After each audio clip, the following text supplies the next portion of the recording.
og ég býð ykkur velkomin til þessa bæjarstjórnarfundar, bæjarstjórn Mosfellsbæjar, hann númer 699 og ég segi fund settan. Það 16 mál á dagskrá, það 6 fundargerðir sem eru bornar til atkvæða, samþykktar og 10 fundargerðir sem eru lagðar fram til kynningar. Það hefur orðið minniháttar breyting á dagskráni. Fundargerð bæjarráðs nr. 1317 og 17. ágúst færist fremst í dagskrána vegna þess að það áttur að bera hana til atkvæða og verður tekið fyrst fyrir og síðan bættust við 2 fundargerðir frá menningarmálanefnd nr. 207 og 208. Þeir fundir voru báðir haldnir 16. ágúst og þeir munu færast aftur fyrir fundargerð umhverfisnefndar og verða það nr. 5 og 6. Einhver athugasemdir við þessa uppsetningu? Spöðum orðið. Bara undir fyrsta lið á dagskrá, já. Þá hefjum við dagskrána og tökum... Forseti, þarf ekki að bera þetta upp? Já, fyrirgefðu. Að bæta þessum fundargerðum við? Já, það rétt að bera það formlega upp. Hvort að menn séu samþykkir að bæta þessu við. Þetta 2 fundargerðir og 1 færist til í dagskrána. Hún var reyndar þarna aðeins neðar. Eru þeir sem eru samþykkið því? Það samþykkt með öllum 1 atkvæðum, 9 atkvæðum. Þá getum við hafist handa og tökum þá fyrir fundargerð bæjarráðs nr. 1317, það fundargerð frá 17. ágúst. Bryndís Haraldsdóttir, gjörðu það ekki. Já, forseti, ég óska eftir að taka hér til máls undir liðnum 4 í fundargerð bæjarráðs sem sem sagt umsögnum tillögur kvöld- og næturakstur strætó. Og þetta sem sagt mál sem var vísað hér frá stjórn strætó inn í hvert og eitt sveitarfélag á höfuðborgarsvæðinu og óska eftir afstöðu og mér langar bara með leyfi forseta að fá að lesa bókun bæjarráðs. Takk, hún hljóðar svona: Mosfellsbær telur mikilvægast að finna leiðir til að þjónusta Leirvogstungu og Helgafellshverfi. Lengri aksturstími að kvöldlagi æskilegur en þyrfti að kanna nánar. Næturstrætó að mati Mosfellsbæjar talin kosta of mikið til þess að forsvaranlegt sé að ráðast í slíka breytingu á þessum tímapunkti en mikilvægara sé að auka tíðni vagna á þeim tíma sem fleira fólk á ferðinni. Í því sambandi má benda sérstaklega á mikilvægi þess að akstur á leið 15 breytist ekki á sumarlagi heldur haldi þeirri sömu tíð nú á vetrarlagi. Þetta sem sagt afstaða þá Mosfellsbæjar til þessara spurninga frá strætó og hefur verið rætt bæði í skipulagsnefnd og bæjarráði. Og það nefnilega verið að vinna að þessu á vettvangi strætó núna sem sagt að móta tillögur til fjárhagsáætlunar fyrir næsta ár sem mun væntanlega fara svo fyrir eigendavettvang venju samkvæmt núna á næstu vikum. Og þá eru þessar tillögur auðvitað allar inni og ýmsar fleiri svo sem á kerfinu. Og mér langaði bara svona að vekja sérstaklega athygli á þessu og þetta þá kannski það veganesti sem ég tek með mér frá ykkur hér í bæjarstjórninni inn í þá umræðu á vettvangi stjórnarstrætó og við höfum náttúrulega ítrekað rætt það hér hvernig best verður fyrir komið að þjónusta Helgafellshverfi sem það mjög brýnt að við náum að tengja Helgafellshverfi inn í leiðakerfi og eins og bæjarfulltrúar þekkja vel að þá hefur það verið rætt hér í töluvera tíma að tengja leiðina sem keyrir milli Grafarvogs og Mosfellsbæjar upp í Helgafell. Það hefur því miður gat það ekki orðið að veruleika núna í haust eins og sumir höfðu væntingar til og ég hafði það þar á meðal vegna þess að það strandaði á umsögnum inn í hverfafélögum í Reykjavík. Það hafði áhrif líka á Grafarvog og þetta náttúrulega sýnir kannski í hnotskurn hvernig leiðakerfið flókið. Við þurfum að vinna þetta saman sveitarfélögin. Það ekki hægt að horfa bara einskorðað á Mosfellsbæ í því samhengi. En ég held að það sé fullur vilji og skilningur inn í stjórn strætó til þess að Helgafellshverfi sé það stórt og mikið svæði að það þurfi þjónustu og það sé verið að leita leiða þá til að tengja þessar leiðir eins og kostur Já, Anna Sigríður, Ísrael. Sama mál, eða ekki? Jú, takk. Forseti, ég kemur hér undir sama máli. Ég byrjaði að taka undir með bæjarfulltrúa Bryndísi að það er mjög brýnt að þessi fundurinn laust varðandi Helgafellshverfi og það er slæmt að það er fréttir sem hún ber okkur núna að þessi breyting á leið 6 að ekki geta gengið í gegn núna í haust. En þá þarf bara að vinna betur og af meira afli af því að finna lausn þar á. Mér langar aðeins að drepa á hérna eitt atriði í samþykktinni hérna og það akstur á kvöldlagi. Ég og það á fyrir koma fólkinu á óvart sem sat með mér á bæjarásfundi, ég held að sko það að lengja akstur fram á kvöldin hérna í leið 15 sé orðið mjög mikilvægt. Við erum engin smábær og strætisvagnar, strætisvagn 15, hann hættir of snemma á kvöldin. Og ég gerði bara slembi úrtak og var að skoða leiðir hjá Strætó og þessar höfuleiðir út til annarra sveitarfélaga og upp í Breiðholt og þessar þær ganga talsvert lengur en okkar leið og ég tel að okkar leið sé höfuleið því hún aðalsamgönguleiðin upp í Mosfellsbæ. Og mér finnst mjög mikilvægt að það sé unnið af krafti af því að fjölga ferðum, ég veit ekki alveg hvað aksnátt að segja lengja aksturstíma, það að segja það íslenska, að á leið 15 á kvöldi, mjög mikilvægt. Takk. Já, Sigrún Pálsdóttir, svar.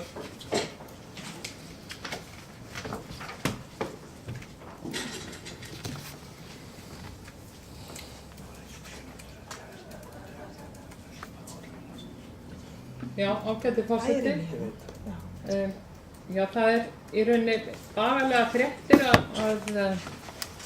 að þetta verkefni fresti svona þýðir það sem sagt ég að koma hérna fram undir máli númer 4 umsögnum tillögum kvöld- og næturstrætó og ég fékk ekki alveg svar við því Bryndís þýðir þetta að þetta frestist fram á næsta ár eða hvaða þetta skulle ekki hafa farið inn í hverfafélagið í Grafarvogi, þýðir það að þetta frestast fram á næsta ár eða hvað að vera. Eftir því sem að mér skildist í fyrri umræðum þetta þá átti að hætta með leið 6 og kom með einhverja aðra leið. Er það ekki rétt, Bryndís? Já. Já, það var að beina spurningu til Bryndís, það Haraldur Sverrisson næstur. Já. Þannig að forseti, sama mál, fyrsta lagi, leið 15 ekki stoppleið. Það eru stoppleiðir, það eru 6 stoppleiðir í strætisvagnakerfinu, það hafa bæði meiri tíðni, aka með meiri tíðni sem og að það hafa lengri þjónustutíma. Í mínum huga á leið 15 að vera stoppleið. Ég var að reyna að segja það. Ég bara að taka undir með það. Og það hafa fulltrúar okkar hér í Strætó sagt. Við höfum hins vegar leið 6 sem stoppleið, það gengur stoppleið í Mosfellsbæ en hún þjónar okkur ekki sem eins og stoppleiðin gera þessir önnur sveitarfélög. Hún ágætt fyrir Reykjavík og mjög vel nýtt sem slík en hér er hún ekki með svona einkenni stoppleiðar. Í mínum huga leið 15 algjörlega með einkenni stoppleiðar og það liggur núna fyrir ósk frá stjórnarformanni og framkvæmdastjóra Strætó og að ræða leiðakerfið. Það að segja einhverja grundvallar breytingar á leiðarkerfi, það verður ekki gert nema á eigendafundi með aðkomu þá stjórnar SSH og það liggur fyrir óskum það að það verði rætt þar og þar höldum við áfram að koma þeim sjónarmiðum á framfæri að við teljum að leið 15 eiga stoppleið. Og það gefur okkur líka mun meiri sveigjanleika hvað annað varðar því að þá verður öðruvísi kostnaðarskipting milli sveitarfélaga því að stoppleiðir greiðast samkvæmt íbúðarfjölda en aðrar leiðir samkvæmt eknum kílómetri viðkomandi sveitarfélagi. Og það að 15 yrði stoppleið myndi skapa okkur svigrúm til þess að þá gera aðrar breytingar fyrir Mosfellsbæ sem við erum að fara fram á núna. Það er hugmyndir sem ég fór á fund með Bryndísi til framkvæmdastjóra og stjórnarformann Strætó í síðustu viku til þess að ræða þetta Helgafelshverfi sem að okkar mati hefur tekið allt og langan tíma að fá einhverja úrlausn á, og það er rétt sem að kom hjá bæjarfulltrúa Sigrún áðan að það stóð til að breyta leið 31, heldur hún heiti, breytist til útskýrt það betur eftir, og hún færi hér í Mosfellsbæ og leið 6 hætti að ganga hingað staðinn. Hún leið 31 á sér ferðir Grafarvog og fleiri staði, en það strandaði á Hjarðarráðum Grafarvogs og þau voru ekki tilbúin til þess að samþykkja þessar breytingar. Sú lausn sem að mun liggja fyrir stjórnarfundi Strætó núna í tengslum við þá fjárhagsáætlun 2018 er að það verði búin til svokölluð leið 6A. Það er að segja leið 6 hætti í sjálfum sér að ganga hérna upp í Mosfellsbæ, en staðinn muni ganga leið 6A sem að þá tengist leið 6 í Grafarvogi og hún gangi hér á hálftíma fresti. Úr því sem komið þá mun sú breyting ekki nást fyrir en 1. janúar. Og vonandi samþykkir stjórn Strætó þessar hugmyndir. Trúum reyndar ekki öðru. En það er svo sem ekkert að frestast neitt. Það var aldrei búið að staðfesta neinar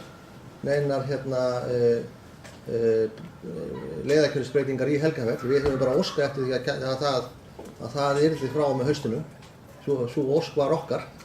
En því miður þá hefur það ekki tekist. En góða, þetta eru ekki slæmar fréttir sem Bryndís var að flytja, þetta eru góðar fréttir. Þetta eru fréttir það að það er allar líkur á því að Strætó muni ganga í Helgafelshverfi frá og með næstu áramótum með ásættanlegum hætti fyrir Mosfellsbæ. Það er að segja ásættanlegri kostnaðarskiptingu, og því að þá myndi þessi leið 6A flokkast með sömu kostnaðarskiptingu og stoppleið. Það gefur okkur líka svigrúm til að skoða það í framhaldinu hvort það sé hægt að nýta þetta tækifæri til að þjónusta Leirvogstunguhverfið betur. Leirvogstunguhverfið, það er stundum sagt að Leirvogstunguhverfið þar sé ekki Strætó. Það er reyndar Strætó í Leirvogstunguhverfið, leið 57 stoppar þar. Það eru 12 ferðir á dag eða sólarhring. Ég get hins vegar alveg skilið það að íbúum þar finnst ekki nógu góð þjónusta, og það er hins vegar þjónusta en hugum margur ekki nógu góð, og það er þá okkar að reyna að bæta úr því ef að það er hægt með einhverju skynsamlegum hætti, og það er hugsanlegt að þessi möguleiki gefa okkur einhver tækifæri til að skoða það. Það verður minnst farið ofan í kjölinn á því hvort að það sé hægt.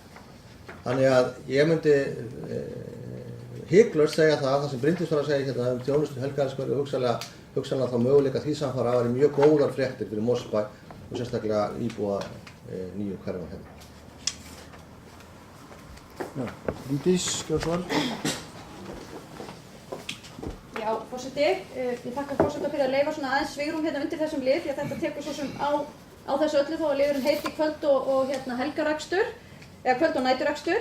En það var beint tími í nokkrum spurningum og Haraldur hefur nú að hluta til bara farið yfir það og svaraði, þannig ég er kannski að einhverju leyti að endurtaka mig.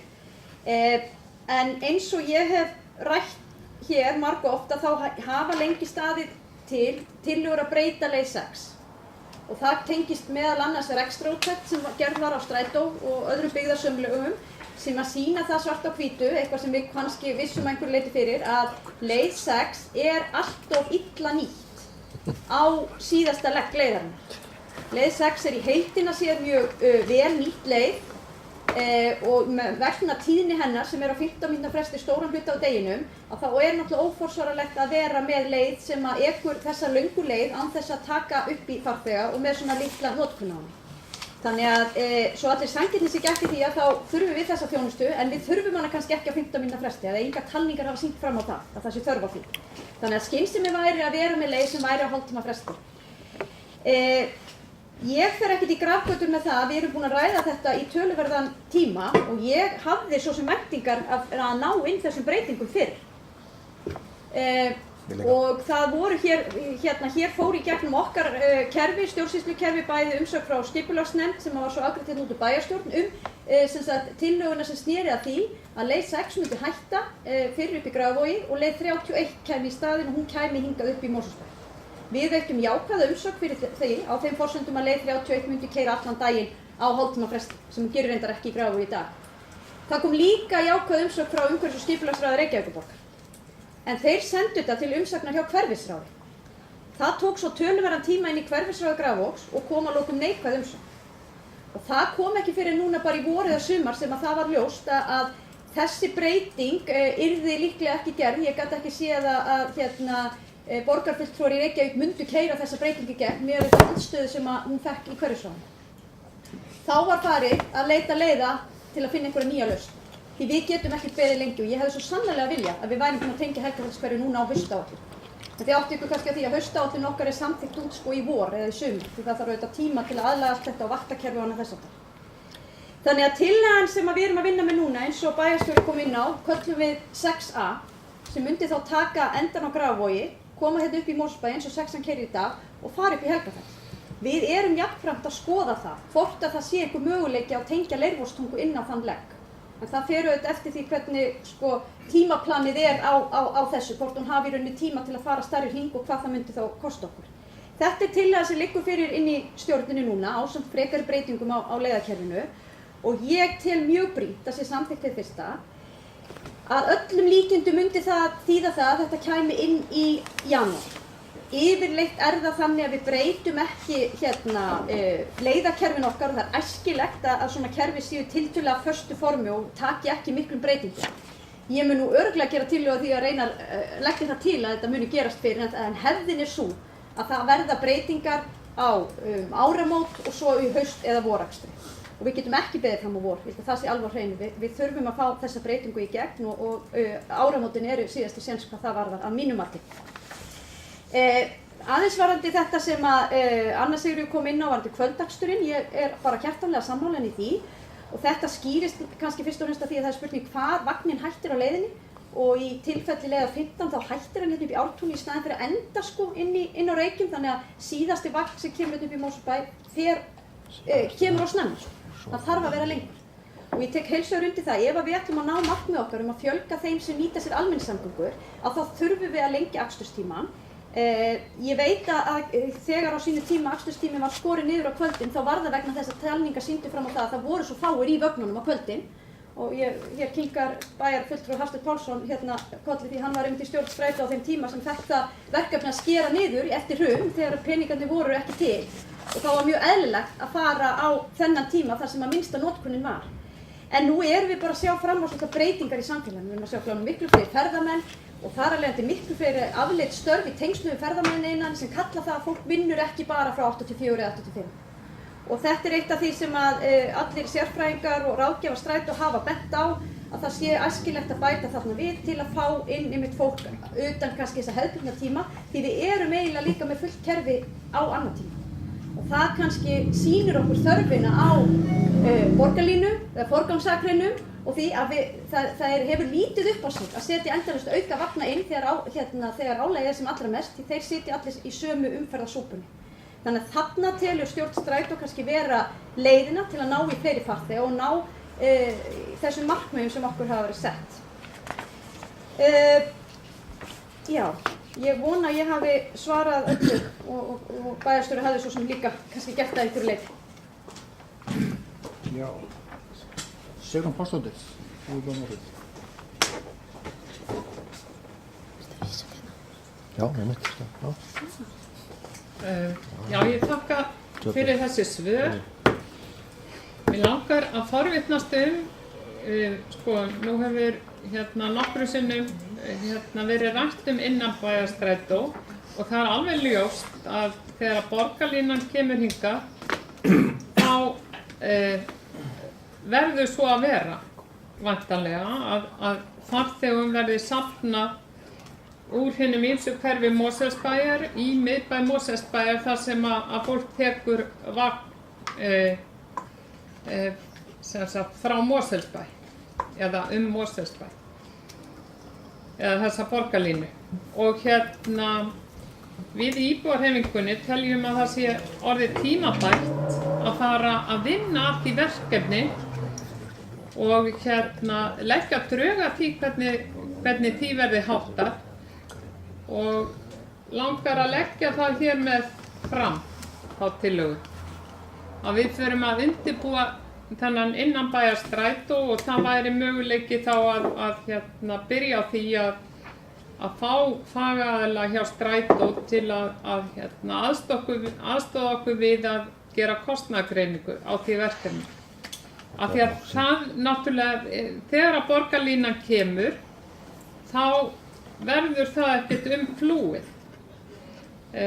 Það eru mjög hávara kvartanir íbúa víða í Mosfellsbæ vegna samgönguleysis eða sem sagt almenningsstrætisvagnaleysis. Og það þarf náttúrulega að takast einhvern veginn á við það.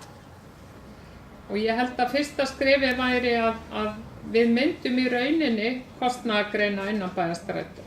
Það voru gerðar einhverja ágiskanir fyrst þegar þetta mál kom á dagskrá í skipulagsnefndinni. En eftir því sem að ég best veit hefur þetta ekki verið reiknað til fulls.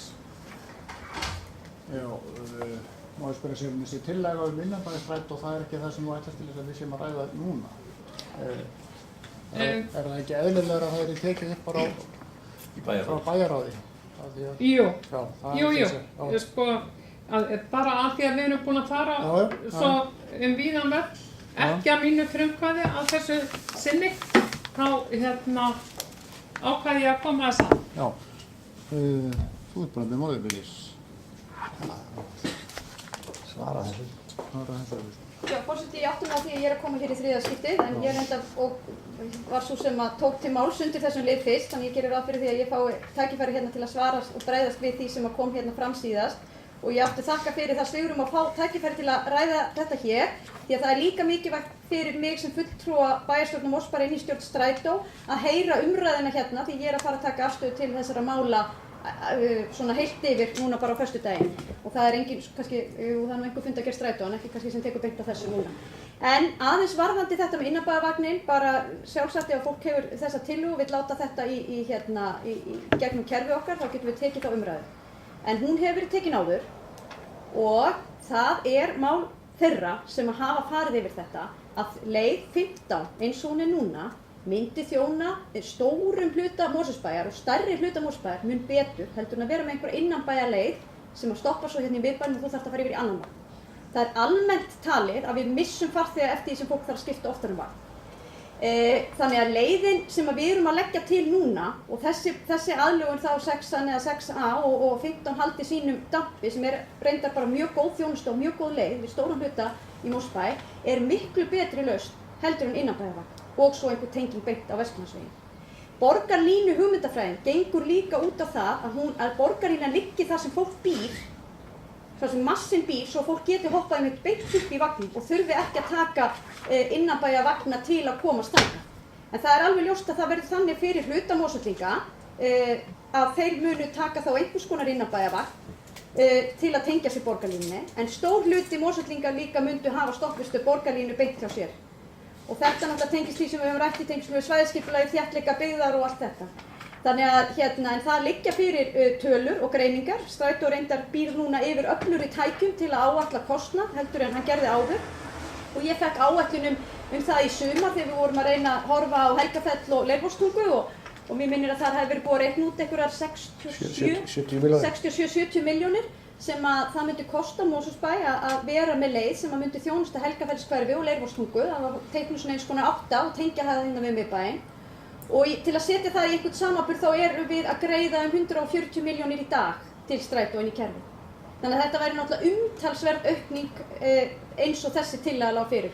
Og ég allavega treysti mér ekki til að mæla með henni.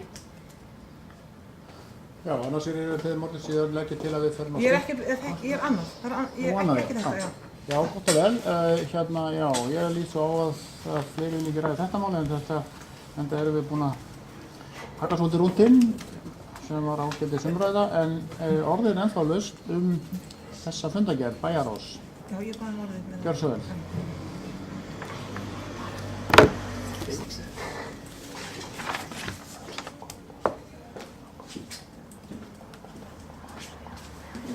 Forseti, ég kem hérna upp undir lið númer 5 í þessari fundargerð bæjarráðs. Innkaup á skólavörum, gjaldfrjálsan grunnskóla og mér langar bara til þess að vekja athygli á þessu máli. Þetta átt sér dálítið aðdraganda og upphófst kannski má segja með bréfi frá Barnaheillum sem var sent til sveitarfélaganna í landinu. Til að gera langa sögu stutta þá ákvað Mosfellsbær að taka þátt í útboði á vegum Ríkiskaupa varðandi innkaup á svona grunnskólagögnum fyrir börn. Og það kemur í ljós að niðurstaðan talsvert betri heldur en þær tölur sem okkur hefur verið gefnar upp hugsanlegan kostnað við að taka upp þessa aðferð að kaupa á vegum skólayfirvalda námsgögnin fyrir börnin í grunnskólanum. Þannig að það má líta þannig á að þetta sé að taka þátt í þessu útboði þá sparnaður fyrir bæinn. Þetta klárlega sparnaður fyrir heimilin í bænum og svo má ekki gleyma því heldur að þetta líka í raun og veru umhverfismál hvað varðar nýtingu á gögnum sem núna eru keypt á skólunum, eru notuð í skólunum og verður þá einfaldara að sjá til þess að verði endurnýtt það sem heilt og í lagi. Og að ekki sé tala allar bílferðir foreldra út allar koppagrundir að tína til og finna á skaplegu verði skólagögn fyrir börnin sín. Þannig að ég held að sé hvernig sem á þetta máli litið þá þetta mjög gott mál og mikið fagnaðarefni sú samstaða sem þetta mál var minnst kosti hjá okkur í bæjarstjórn Mosfellsbæjar. Mér langaði bara að vekja sérstaklega athygli á þessu máli. Takk. Bryndís Gjörsson.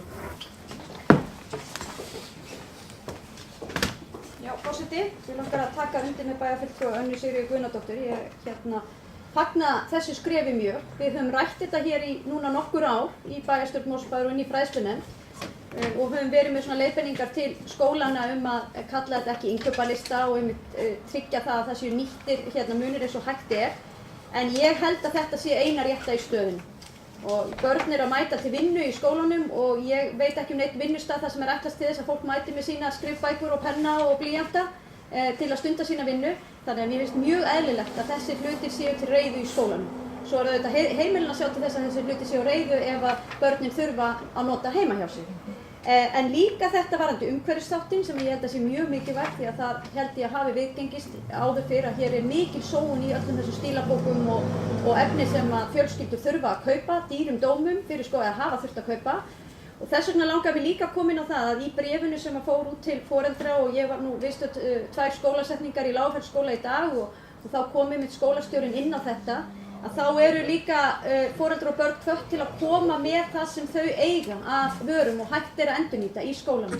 Og ég fagna því mjög því þetta ekkert síður umhverfismál. Það hrannast upp á heimilum alls konar möppur og stílabækur og dót sem vel hægt að nota betur og meira og þannig að ég fagna því sérstaklega. Og svo held ég auk þess að þetta ætti líka bara að gera skólastarfið auðvelt. Að þessi aðföng séu bara til staðar í skólastöfunum og það þurfi ekki að vera að ala börnin stöðugt upp í því ertu ekki örugglega með pennaafskrift og ertu ekki með allt rétt í pennaafskriftinu og rétta stílabók og allt þetta. Það sé bara þarna. Þannig að ég held að þetta sé gott skref og gaman að sjá hvað hefur myndast mikill einhugur þetta hérna í bæjarstjórn Mosfellsbæjar. Nú, fleiri hafa ekki beðið orðið undir þessu lið. Orðið ennþá laust þessa fundargerð, bæjarráðs, 17. ágúst. Nú, þá bara umræðan lokið þessa fundargerð og þessi fundargerð verður borin upp til atkvæða. Fundargerð bæjarráðs nr. 1317 frá 17. ágúst. Þeir sem eru samþykkir þessari fundargerð eins og einstök mál bera með sér eru bennir rétt upp hönd. Samþykkt með 9 atkvæðum. Þá tökum við fyrir næstu fundargerð sem fundargerð fjölskyldunefndar Mosfellsbæjar nr. 257. Þessi fundur var haldinn 1. ágúst og orðið laust. Theodór. Þetta var fundarhlé? Fundarhlé, já, þú ert með fund. Það gerið.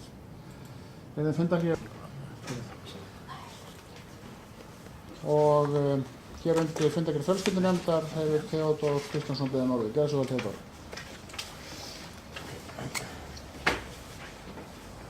Takk fyrir. Mig langar að taka til máls undir máli 2 og 3, annars vegar mál sem að vísa til okkar aftur á bæjarstjórn reglur hreyfisal í þjónustumiðstöð og ekki leitt að segja að það eftir fund okkur hafa vistast inn eldri útgáfum reglunum en nú er búið að bæta úr því og í fundargerðin neðst fundargerð fjölskyldan verður reglurnar réttar en það sem kannski var aðalatrið og ábendingar til okkar voru snéru að því að vera félagsaðild sem skilyrði og breyta því þannig að fyrsta greinin hljómar svona hreyfisal í þjónustumiðstöð Eyrarhamar er ætlað þeim sem eiga óhagtum vik að sækja sjúkraþjálfun utan hússins eða nýta sér almennar líkamstöðvar. Salurinn er ætlaður eftirtöldum, þar sé eldri borgur Mosfellsbæjar. Það var sápunktur fyrir athugasemd eins og þurfir að vera skilyrt þessi í félagsstarfinu. Það er bara eldri borgur Mosfellsbæjar. Númer 2 þeim sem nýta dagdvöl-hússins, 3 íbúum öryggisíbúða Eyrarhamra og 4 íbúum hjúkrunarheimilis Hamra. Þessum ábendingum tókum við breyttum reglunum og nú eru það réttar undir málinu sjálfu neðst í viðhengi. Ásakið þetta. Hitt mér langaði að nefna mál nr. 3 og það við tókum til umræðu ársfjórðungsyfirlit 2017 og langaði að bæta inn í það tvennu, annars vegar var umræða hér málefni sem snúa eða málefni barnaverndarmál, mál sem að koma inn í sveitafélagið og mál sem fara út úr sveitafélaginu, mál sem þar sem börn eru með mál ekkur til umfjöllunar, þannig við ætlum að fjalla það þegar við fáum upplýsingar í ársfjórðungsskýrslu sviðsins, að það komi til okkur upplýsingar hversu mörg börn eru þá að koma inn í sveitafélagið með mál í gangi og hversu mörg mál eru að fara frá okkur með mál í gangi, þar sem mál eru í gangi og það var gert ágætt grein fyrir svo nefndafundinum og þessu er fylgt eftir ágætlega en til að við fylgjumst með þessum málum því þetta var nú umræðið samfélagum að mál týnist þegar það fara á milli sveitafélaga til að upplýsa ykkur öll það þá er þessu bætt í skýrsluna og einnig bættum við í framhaldi af samtölum okkar hér í bæjarstjórn að fjölda eða tilkynningum heimilisofbeldismál sé bætt líka inn í skýrsluna okkur til upplýsingar. Þessu bættu við, langar að nefna þessi 2 atriði. Bara, já, takk fyrir. Já. Theodór tók hana fyrir 2 mál, er einhver sem vilja ræða þessi 2 mál frekar? Eða þá önnur mál, það voru undir ekki 3 mál fundinum. Sigrún, Björnsvöld.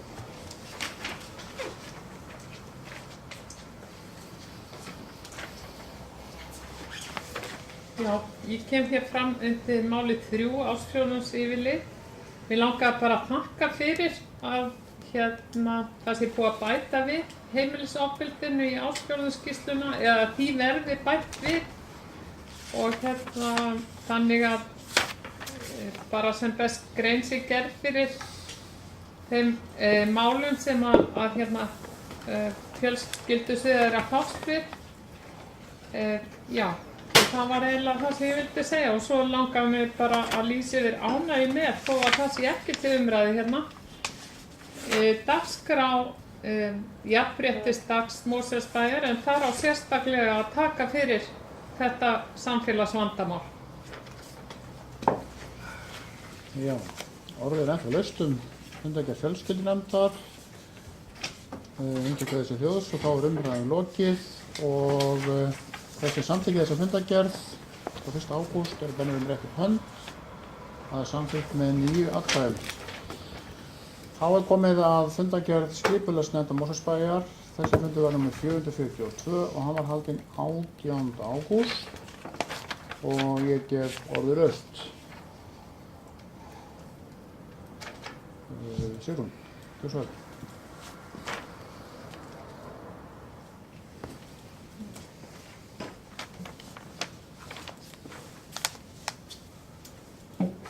Já, ágæti forseti, ég kem hér fram undir máli nr. 2, vatnstankur í Úlfarsfellshlíðum. Já, þetta mál lítur að því að það vantar vatnsgeymi og það er verið að hugsa að setja hann upp þarna í austurhlíðum Úlfarsfells og málið er að þetta mál fór til umsagnar hinna ýmsu stofnana, Umhverfisstofnunar, Heilbrigðiseftirlitsins og Skipulagsstofnunar og það koma alls slags sem sagt athugasemdir. Samkvæmt niðurstöðum fundar skipulagsnefndar á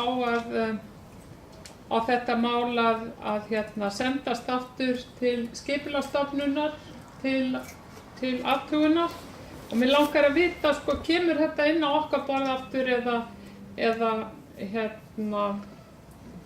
hvert var erindin til Skipulagsstofnunar?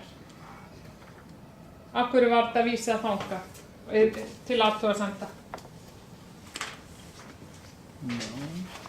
Bryndís Haraldsdóttir.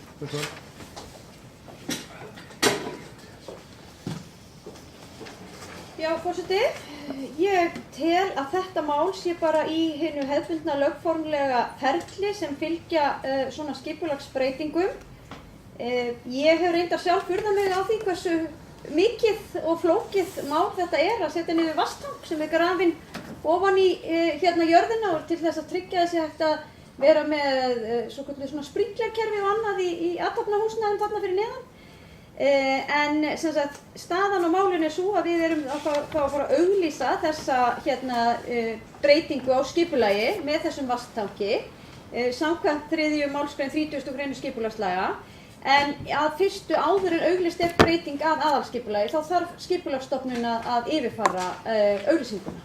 Þannig að ég held að það sé bara það ferli sem að þetta mál í núna og það sem að eru þarna sem sagt athugasemdirnar eða sem að komið hafa eru sem sagt þá athugasemdir sem hafa komið inn á fyrri stigum þegar við vorum með lýsingu á breytingu á aðalskipulaginu. Þannig að það fyrsta skrifið breytingu á aðalskipulagi, það lýsing á þeirri breytingu og það hafi farið út og þarna hafa komið athugasemdir í það og nú þetta aðalskipulagstillagan og hún þá að fara í auglýsingu, þannig að já, hún mun koma aftur hér inn þegar það kemur aftur í skipulagsnefnd að auglýsingatímanum liðnum ef að það hafa komið þá einhverjar athugasemdir og þá þarf svo staðfestingu okkar að nei, ég alveg, forseti, ég best innilega afsökunar. Enginn að leiðrétta mig, ég bara að bulla. Takk þetta. Nefndin samþykkir að tillagan breytingu á aðalskipulagi verði send Skipulagsstofnun til athugunar og síðan auglýst í samræmi við. Nú ég að biðja fundarhlé. Ég ekki bara með á hreinu hvort að við erum sér óska eftir því að hún sé birt í stjórnartíðindum eða hvort þetta sé hefðbundin auglýsing. Kannski getur lögfræðingurinn sagt mér hvort að 3. málsgrein 30. grein skipulagslaga gangi út á auglýsingu og aðalskipulagsbreytingu. Ekki svona 1, 2 og 3, forseti. Má ég óska eftir fundarhlé og meðan svo ég segi nú örugglega satt og rétt frá hér í Já, það beðið fundarhlé, við gerum stuttfundarhlé. Forseti, ég biðst afsökunar á þessu hiki. Ég hélt ég væri að fara rangt með en ég var að fara rétt með. Og það kannski þarf engan að furða að þessi mál eru ekki alveg einföldust í heimi. En sem sagt að ræða aðalskipulagsbreytingu og við höfum áður farið í gegn með fyrsta skrefið að slíkri breytingu sem lýsing á verkefninu. Við þeirri lýsingu, lögum samkvæmt þá sendum við hana til lögbundinna umsagnaraðila sem eru meðal annars Umhverfisstofnun, Minjavernd, Skipulagsstofnun, svæðisskipulag höfuðborgarsvæðisins það á undir og einhverja fleiri, heilbrigðiseftirliti. Og sko, það sem verið að gera verið að taka risastóran vatnstank og setja hann í jörðina til að fullnægja þörfum hverfisins sem við erum að byggja þarna upp sem athafnasvæði. Það fyrst og fremst þörfin, sko. Þannig að þetta rauninni leiðir að þeirri ákvörðun kannski á sinni tíma að byggja þarna upp á þessu svæði. En lögum samkvæmt að til þess að grafa niður vatnstank þá þarf skilgreining í landnotkunarflokki á aðalskipulagi að vera sú að sé að ræða iðnaðarsvæði, iðnaðarlóð, en ekki, opið óbyggt eða íbúðasvæði eitthvað svoleiðis. Þannig að lögin kalla þá breytingu. Þannig að það það sem verið að gerast hér í þessari aðalskipulagsbreytingu. Það bara landsskilgreiningin verður þarna skilgreind sem iðnaðarlóð undir þennan vatnsgeymi. Ég held mér sér líka svo að þurfa að gera deiliskipulag sem þá nákvæmri útlistingu á þessu öllu saman. Þannig að ég held að það hafi enginn gert greinilega enginn gerði formlega athugasemd sem slíka við lýsingu á verkefninu en það voru komið fram ábendingar í því ferli sem hafa verið nýttar þarna og kæmu þá líka aftur fram núna með lögbundnu ferli í þessu auglýsingaferli. Þannig að svarið við spurningunni sem kom frá bæjarfulltrúa Sigrúnu Póstsdóttur hvort þetta muni koma aftur inn á borð okkar já. Við munum fá þetta inn á borð þegar auglýsingatímanum lokið og athugasemdafrestur liðinn og þá hvort að það sé einhverja formlegar athugasemdir sem að taka þar tillit til og þá gerir ég ráð fyrir því að við munum gera það eða þá fær einhver mjög góð rök fyrir því ef svo ekki að vera. Já. Fleiri hafa ekki beðið orðið undir þessum lið. einhver sem vil taka til máls önnur mál. Undir fundargerð skipulagsnefndar frá 18. ágúst. Sigrún var fyrst og svo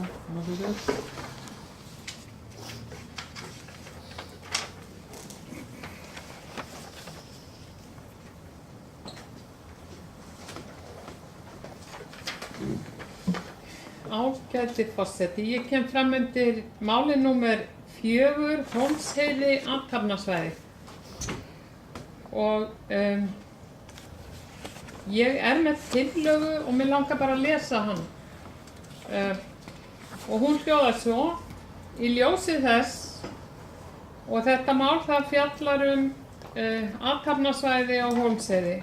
Og ég sem sagt erindi Reykjavíkurborgar sem búinn að fá ákveðna framkvæmd til sín sem að Reykjavíkurborg ætlaði, eða sem sagt sem upphaflega átti að vera í Reykjavík, svo var sótt í Mosfellsbæ, en svo verkefni aftur komið til Reykjavíkur.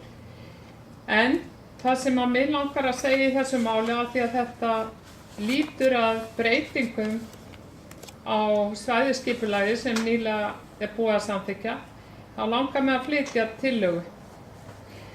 Og hún hljóðar svo: í ljósi þess að fyrra svæðisskipulag höfuðborgarinnar reyndist að mestu merkingarlaust plagg, þar sem sveitarfélögin breyttu því að vild, tekur bæjarfulltrúi íbúðarhreyfingarinnar undir sjónarmið fulltrúa M-lista í skipulagsnefnd nauðsyn þess að Mosfellsbær vinni frekar í anda 9. ritaðs svæðisskipulags en að rýra gildi þess svo stutt eftir gildistöku með því að breyta því.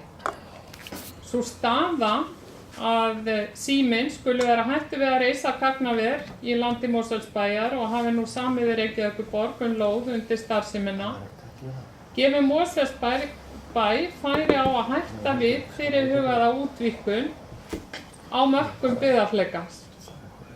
Íbúðarhreyfingin leggur til að Mosfellsbær láti málinu falla og athafni sig þess í stað innan marka samþykkt svæðisskipulags.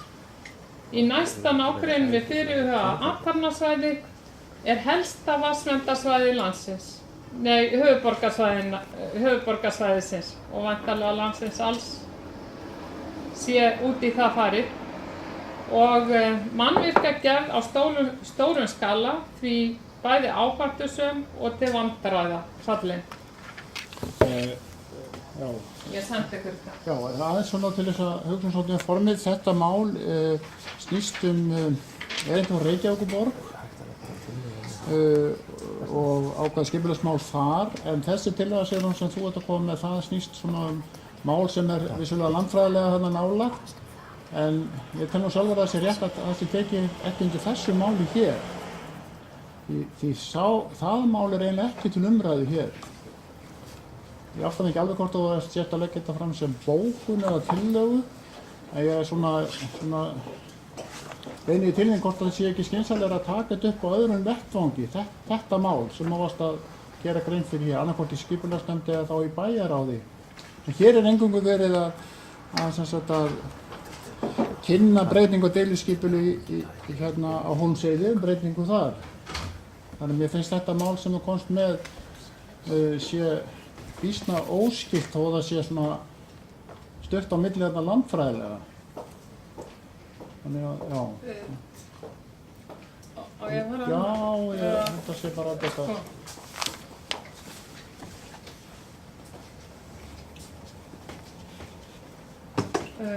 Sko, ef maður bara horfir á titil málsins, Hólmsheiði athafnasvæði, þá finnst mér að það sem ég hef fram að færa, þessi tillaga, þá finnst mér hún eiga fyrsta rétt á sér.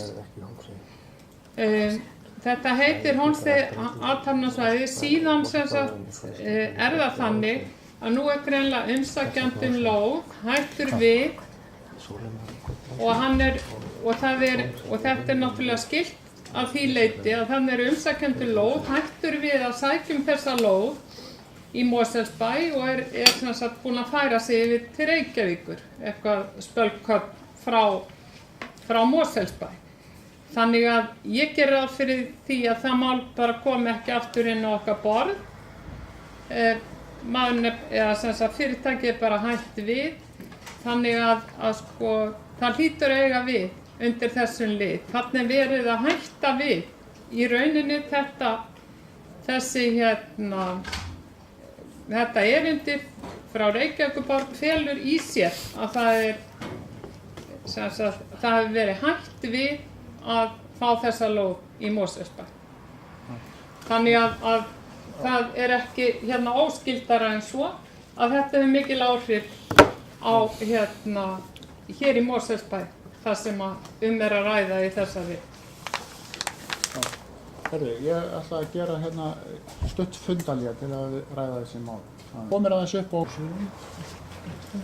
Sigrún Þórsdóttir, gjörðu svo vel. Já, þakka fyrir ágæti forseti. Ég kem hér fram undir sama máli og hef þær fréttir að færa að forseti samþykkti ekki að þetta yrði borin upp sem tillaga, þannig að ég ætla að bera þetta upp sem bókun. Og hún heitir nú,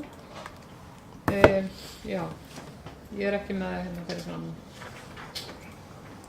Það er sem sagt orðið þetta saman. Einmitt. Já, orðið er ennþá laust þennan lið. Bryndís Haraldsdóttir, gjörðu svo vel.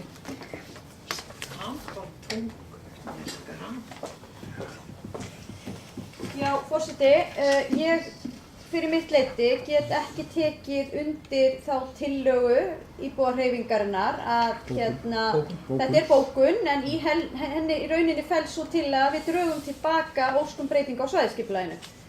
Og ég vil á það minna að við höfum samþykkt hér út úr bæjarstjórn ósk til svæðisskipulagsnefndar, þar sem í rauninni skipulagsnefnd lagði til við bæjarstjórn og óska verði eftir breytingu á svæðisskipulagi höfuðborgarsvæðisins í samræmi við framlöggögn, og það var staðfest hér í bæjarstjórn. Og með leyfi forseta þá langar mig að lesa hér bréf sem eru í þau gögnum og kannski færa frekari rök fyrir þessu, og það er sem sagt afstaða svæðisskipulagsnefndar sem bókaði svohljóðandi: Svæðisskipulagsnefnd tekur undir með Mosfellsbæ að frambúða svæðum fyrir græna orkufreka starfsemi sé nokkuð takmörkuð á höfuðborgarsvæðinu. Hluti af landi Sólheimakots getur vel fallið að slíkum áformum, líkt og kemur fram í úttekt VFSO. Umrætt svæði er í jaðri skilgreinds atvinnusvæðis við Hólmsheiði en utan vaxtarmarka. Á þessu stigi tekur svæðisskipulagsnefnd jákvætt í að Mosfellsbær hefji vinnu við breytingu á svæðisskipulaginu, samanber 5. grein starfsreglna nefndarinnar. Og mikilvægt er að í skipulagsvinnunni sé dregið skýrt fram að ekki sé verið að breyta vaxtarmerkum megin byggðar, heldur verið að stækka atvinnusvæði rétt utan hennar. Skoða það sérstaklega áhrif á skipulagsbreytinga á vatnsvernd og útivist. Og svæðið er innan öryggissvæði vatnsverndar og eðlilegt að áhættumat vegna breytinga verði unnið samhliða skipulagsvinnunni. Einnig þarf að huga áhrifum í þróun græna trefilsins sem umlykur byggðina. Öll breytingagögn á svæðisskipulaginu áttu svo að vinna í samstarfi við skrifstofu SSH og svæðisskipulagsstjóra. Þessi vinna hefur þegar farið fram og er núna verið að senda sveitarfélögunum í rauninni til umsagnar. Þannig að fyrsta skref í þessari svæðisskipulagsvinnu. Mér finnst í umfjöllun innan svæðisskipulagsnefndarinnar hafa verið fullur skilningur á því að þarna er ekki verið að tala fyrir því að umturna með einhverjum hætti nýsamþykktu svæðisskipulagi eða þeim megin reglu sem þar er þessa vaxtarmarkalínu, því það er fyrst og fremst að horfa á byggðarmörkin þar, hvernig þróun íbúabyggðar er. Alveg eins og kemur fram og kannski ástæða fyrir því að við erum að ræða þetta undir þessu erindi, þá er athafnasvæði Reykjavíkurborgar þarna í námunda við Sólheimakot. Mosfellsbær fór ekki á stað með þessar hugmyndir og óskir breytingu á svæðisskipulaginu fyrir eitt fyrirtæki út í bæ. Ég hef reyndar engar upplýsingar það að þetta ákveðna fyrirtæki sem hér var nefnt sé með einhverjum hætti hætt við það að óska kannski eftir lóð hjá Mosfellsbæ, en það er alveg ljóst að það þarf að fara í töluverða skipulagsvinnu. Þannig ég tel hagsmunum Mosfellsbæjar best falið í því að halda áfram þeirri vinnu sem hafin er á vettvangi svæðisskipulagsnefndar. Það gefur okkur þá tækifæri til þess fyrsta lagi að fá frekari greiningar á svæðunum, hvað áhrif það kynni að hafa vatnsvernd og græna trefilinn og annað þess háttar. Og svo ef til þess kemur að þetta verði raunveruleg breyting á svæðisskipulaginu, að þá Mosfellsbær komin með athafnasvæði til lengri tíma sem þá sérstaklega skilgreind fyrir grænan og orkufrekan iðnað.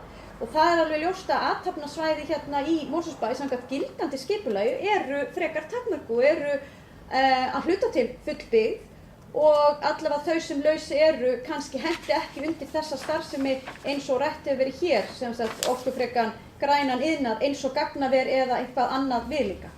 Þannig að ég hérna ekki sammála því sjónarmið sem fram kemur í bókun fulltrúa íbúahreyfingarinnar. Já.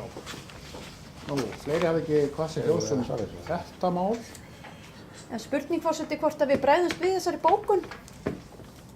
Með bókun? Já. Það er fundarlið. Ég held að ættum við sko að fá fundarlið til að ákveða það.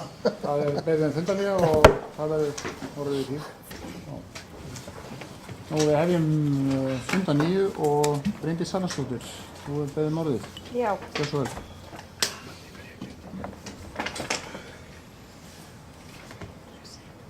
Þú veist það er handfljót. Það er svona handfljóður. Já, forseti, ég hef sendt hér bókun til fundarritara frá fulltrúum á D-lista sem við óskumst að bókist í kjölfar bókunar fulltrúa íbúahreyfingarinnar. Hún hljóðar svo: fulltrúar á D-lista telja ekki ástæðu til að breyta þeirri ákvörðun sem þegar hefur verið samþykkt í bæjarstjórn Mosfellsbæjar að óska eftir breytingu á svæðisskipulagi höfuðborgarsvæðisins. Svæðisskipulagsnefnd hefur tekið jákvætt í þá breytingu enda samhljómur að framboð af svæðum fyrir græna orkufreka starfsemi sé takmörkuð á höfuðborgarsvæðinu og að land í Sólheimakoti geti fallið vel að slíkum áformum. Já. Nú, ég lít svo á að umræðum þetta mál sé lokið, en það er ennþá opið fyrir umræður fundargerð skipulagsnefndar á öðru leyti, 18. ágúst. Nú, það er enginn orðið. Annars eitthvað var búin að byrja morðið áður en að...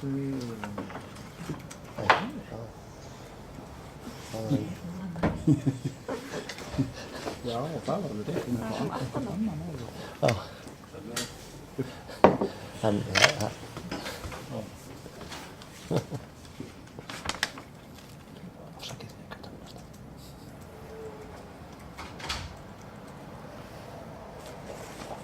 Það er eitthvað sem vill biðja orðið núna fundargerð skipulagsnefndar 442 frá 18. ágúst. Nú, það er ekki þá bara umræða lokið og þeir sem vilja samþykkja þessa fundargerð eru bænir að rétta upp hönd. Það er ekki að rétta hendur einn.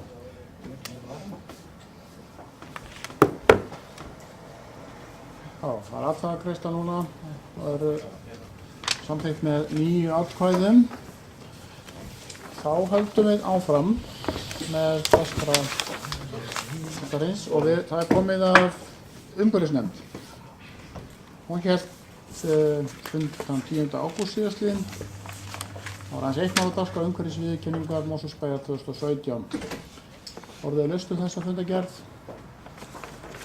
Undir þessu ljós, þá er umræðan lokið, þá er hérna fólk beðið að rétta upp hönd sem samþykkja þessa fundargerð eins og einstök mál eða þetta á eina málið var með sér. Það er samþykkt, samhljóða með 9 atkvæðum. Við förum þá í fundargerð menningarmálanefndar. Það eru 2 fundargerðir sem bættust við. Menningarmálanefnd hélt 2 fundi þann 16. ágúst. Fyrst er það fundur nr. 207.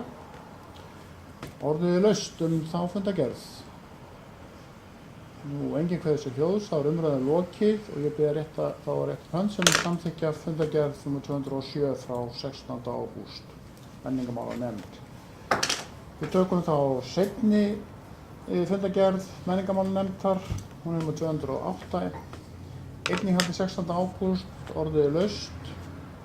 Enginn kveður sér hljóðs, þá er umræðan lokið og þeir sem samþykkja þessa fundargerð beinir að rétta upp hönd eins og einstök mál bera með sér. Nú, þá eru hér skiptum við svolítið gír að því litið til að við tökum núna fundargerðir til kynningar. Það er 10 fundargerðir til kynningar, þetta er margar vegna þess að og við bæjarstjórn komum á sumarfríi og við tökum fyrir fyrst fundargerðir til kynningar, fundargerðir bæjarráðs, einar 5 fundargerðir, sýnist mér. Við byrjum á því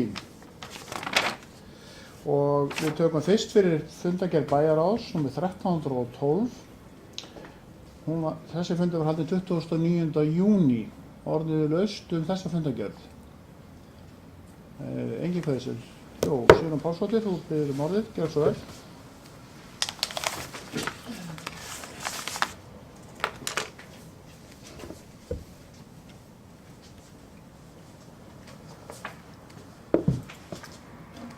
Já, ég kem hér fram undir máli númer 4 ágæti forseti.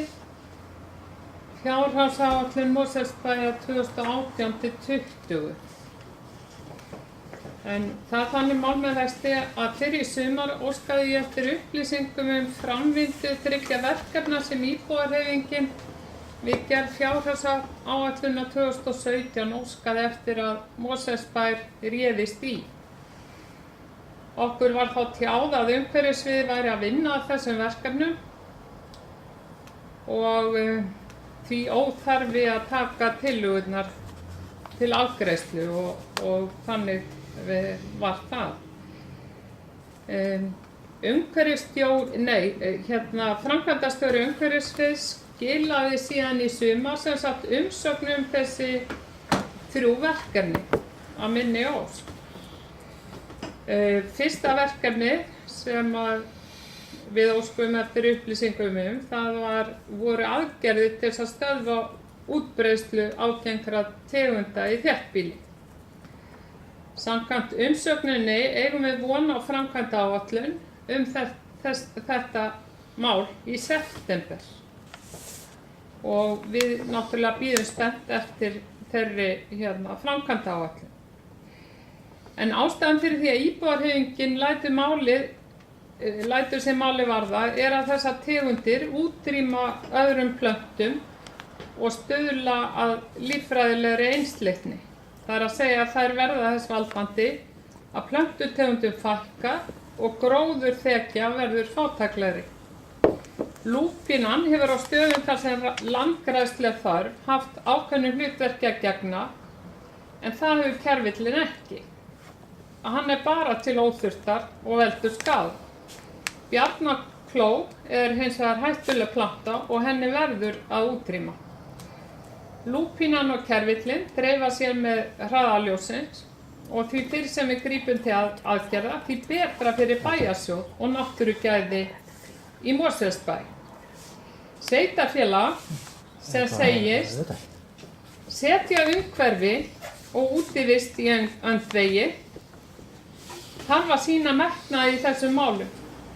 Sýna að orð hafi innihald og er óskandi að framkvæmdaáætlunin sem við bíðum spennt eftir í september beri það með sér. Síðan kemur að verkefni númer 2 og það er óskum kortlagningu á rofi lands á vatnsverndarsvæðum og við ár í Mosfellsbæ. Þetta verkefni það takmarkaðist í rauninni við það að verkfræðistofunni Eflu var falið að gera áhættumat vegna flóða. Og þessi skýrsla, Eflu, hún var kynnt á fundi bæjarráðs í júlí.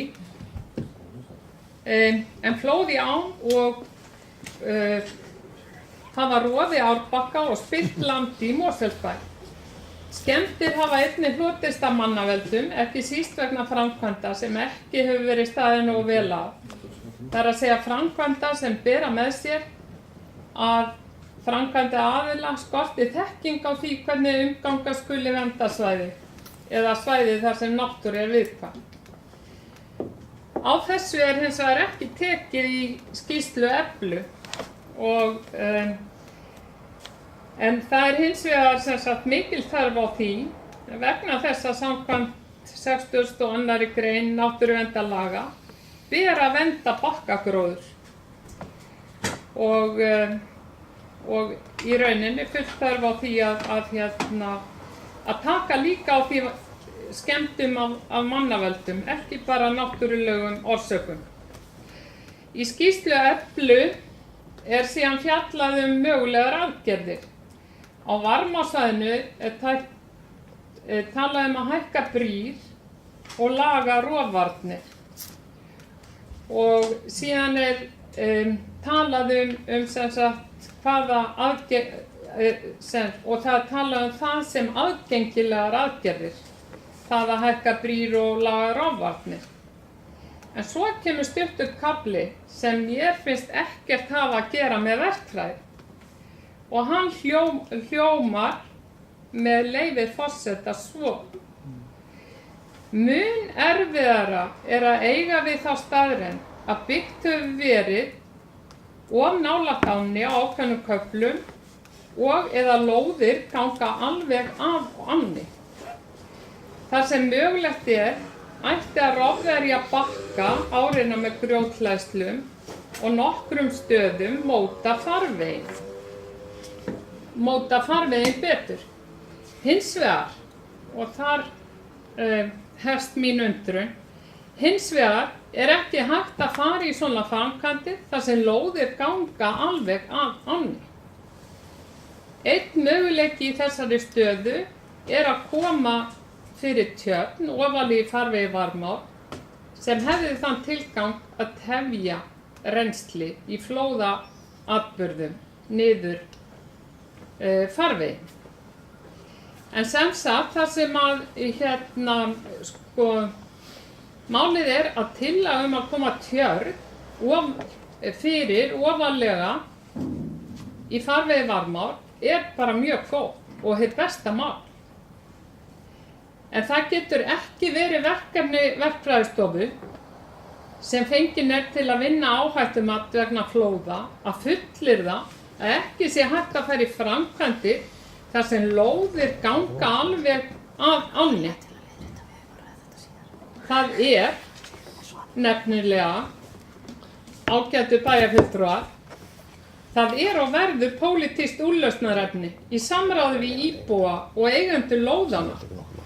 Hvort hægt sé að ráðast í bakkaviðgerðir og endurheimta lífríki árinnar. Það væri mjög fróðlegt að vita af hverju verkfræðistofan setti fram þessa fullyrðingu og jafnvel fróðlegt að vita að beiðni hvers hún gerði það vegna þess að þetta er fyrir utan hennar verksvið að setja fram þessa fullyrðingu í þessari skýrslu sinni. Við stöndum hér í þeirri trú, allavega við í íbúðarhreyfingunni, okkur hefur ekki skilist annað, að umhverfissvið sé að verja í það verkefni dýrmætum tíma að komast að samkomulagi við íbúa aðgerðirnar. Íbúar sendu umhverfissviði meira að segja yfirlýsingu fyrir 1,5 ári síðan að þeir væru tilbúnir til viðræðna við umhverfissvið Mosfellsbæjar endurbætur á göngustígu Varmár, en þær endurbætur eru auðvitað liður í heildarlausninni á þessu svæði.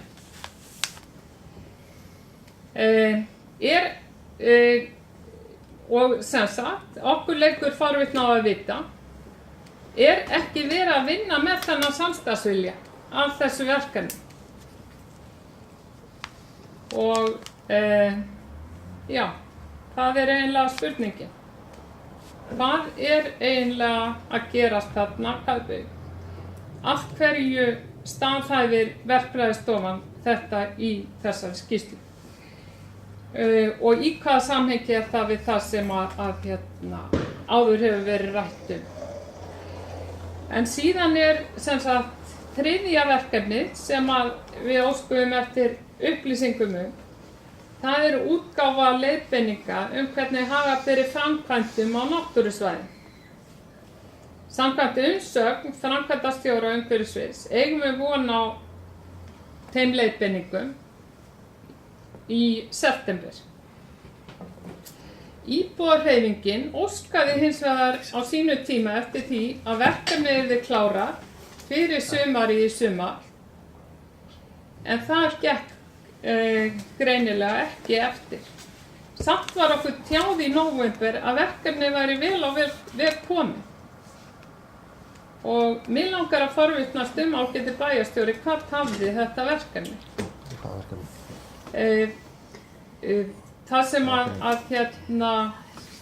við höfðum í huga í íbúðarhreyfingunni og það sem við líka sáðum í umræðum þetta varðandi í tengslum við fjárhagsáætlun var það að það væri í vændum eitt mesta framkvæmda sumar í sögu Mosfellsbæjar og það væri mjög brýnt að þessar leiðbeiningar yrðu þá til staðar. Já, svo mörg voru þau orð. Þetta til þess að ég svari ykkur eða? Já. Bryndís Haraldsdóttir, það að byrja máli. Þetta er. Ég sé alveg með það að reyna að svara. Já, forseti, ef ég skil þetta rétt þá erum við hér að ræða málin undir fundargerð til kynningar sem er fundargerð bæjarráðs frá númer 1312. Ég hafði hugsað mér að taka til máls undir fundargerð 1314 sem kemur hér á eftir sem undir lið sem ber heitið áhættumat vegna flóða í Mosfellsbæ og þessa ákveðnu skýrslu sem Sigrún ræddi. Þannig að ég bara óska eftir því að koma á mælendaskrá þegar það mál og ég held að sé rétt að við tökum þá umræðin þá skýrslu þar undir en það er vissulega rétt að þessi liður sem bæjarfulltrúi Sigrún Pálsdóttir ræddi hér undir tekur líka á því en það var það ákveðin fyrirspurn undir þannig að ég vildi bara koma því áleið sem ég langar gjarnan að taka frekar umræðum þessa merku skýrslu en ég held að sé rétt að við gerum það undir þeim lið.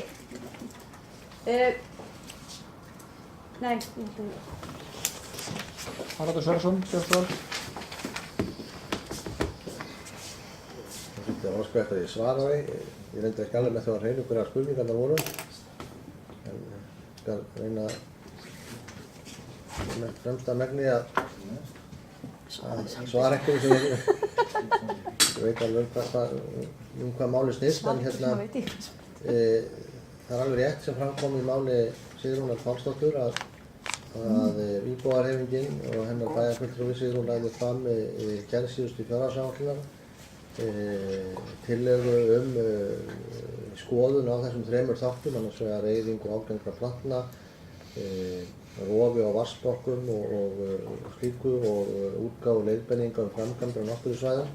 Því var svarað í meðferð eða afgreiðslu fjárhagsáætlunar að þetta væri þess eðlis verkefni að til væri fjármunir til þess að skoða þau.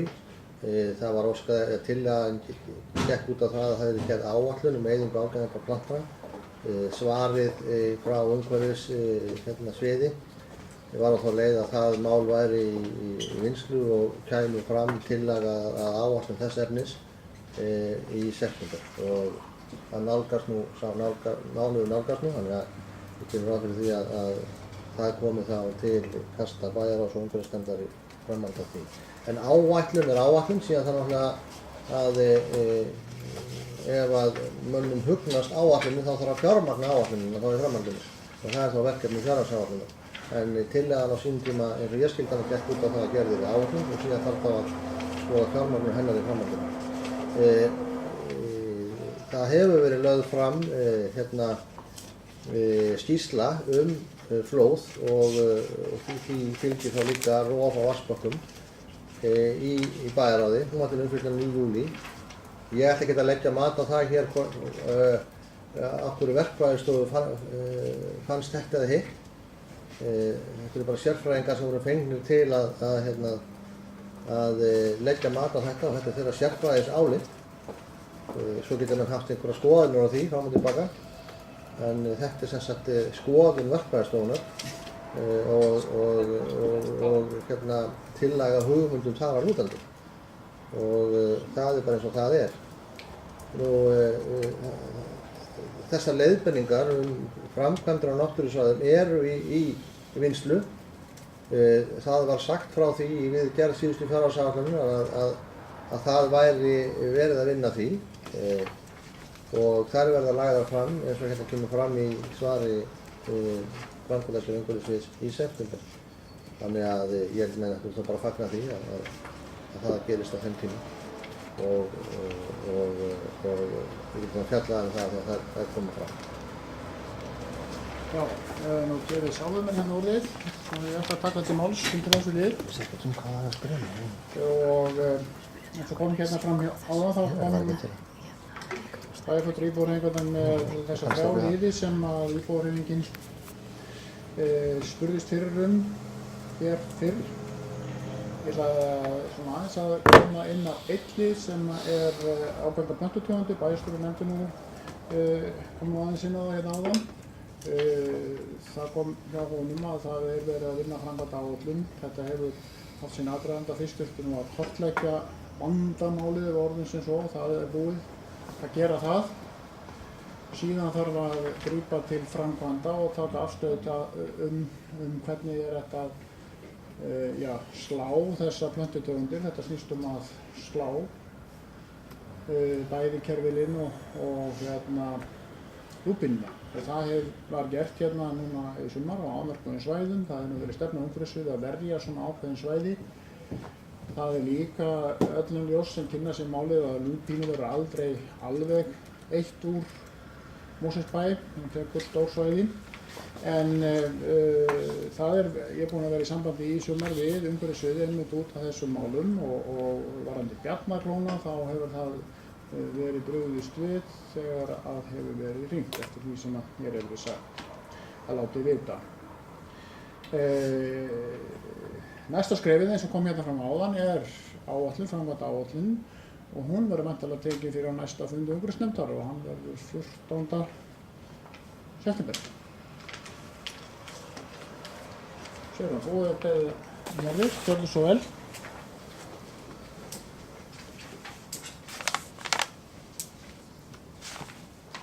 Reyndar í 3. skipti undir þessu liði sem ég með. Undir þessu? Nei. Ég var nú bara búin að tala einu sinni undir þessum líka. Jæja, það ekki. Heyrðu, en ágæti forseti, Já. þá langar mig að segja eitt það kemur hérna fram í umsögn framkvæmdastjóra umhverfisins að undanfarin 2 sumur hafi lúpína verið slegin á 3 svæðum í Mosfellsbæ. Og það vildi nú þannig til að við vorum á fundi hérna uppi á 4. hæð þar sem að urðirnar blasa við hérna út gluggann. Og þar hefur engin lúpína verið slegin í sumar. En það er einmitt eitt af þessum svæðum sem talin eru og urðirnar, það njóta hverfisverndar og eitt af því sem þarf að passa upp á samkvæmt lýsingu á því hverfisverndarsvæði eða sem sagt þeim skilmálum sem eru þegar hverfisverndarsvæði er að ræða. Og það eru sérstakir skilmálar varðandi þessa hverfisvernd á þessum urð. Þá þarf að hugsa svæði. En fyrir utan það að lúpínan hefur ekki verið slegin þarna, eins og stendur í umsögninni, þá er þetta alveg svakalega sóðalegt svæði. Ég gekk þarna í gær. Það er þvílíkt rast þarna og sóðaskapur og við erum að fara að halda bæjarhátíð næstu helgi og mér finnst eiginlega ekki sveitafélaginu til sóma annað en að gangi það verk að þrífa þetta og slá þessa blessuðu lúpínu sem er það á þessu svæði. En ég veit að það hefur oft reynst bæjarstjóra mjög erfitt að hlusta og fylgjast með þegar að fulltrúi íbúahreyfingarinnar er að tala hérna. En ég ætlast nú samt til þess á honum að hann geri það og vona hann geri það framvegis. Haraldur Sverrisson, gjörðu svo vel. Forseti, bara leiðrétta það, ég legg mig nú allan fram það að hlusta. Ég á bara stundum kynnu fyrir að ég átta mig ekki á nákvæmlega hvað bæjarfulltrúar eru nákvæmlega byggðum. Það var ekki bara við bæjarfulltrúa íbúðaréttarins. Það hefur hent einhver aðra bæjarfulltrúa eða hent sjálfa mig, kannski frekar orðað þannig. Það hefur ekki alveg áttaði mig á því hvað var verið að biðja. Þannig að það snýst ekki það, ég hef gjarnan vilja til þess að reyna að fylgjast með og hlusta. Og vil bara taka það fram af því það hefur verið að saka mig það. Hvað var það slátt á lúpinu, þá er örugglega hægt að gera betur í því og það er leitt að lúpinan virði ekki hverfisvernd. Það er vist erfitt að eiga við það því að við stjórnum ekki því hvernig hún hegðar sér, blessuninn, og hún hefur sjálfsagt ekki mikið vita því hvað er hverfisvernd og hvað ekki, það er að segja lúpinan. En það vil svo til að vinnustaður minn eða skrifstofan sem ég hef hér í þessu húsi er beint á móti þessari ágætu urð og ég get bara staðfest að það hefur verið slegin lúpína á þessum stað í sumar. Hvort hún hafi vaxið aftur eða slíkt, það skal ég ekki segja, en ég get alveg tekið undir það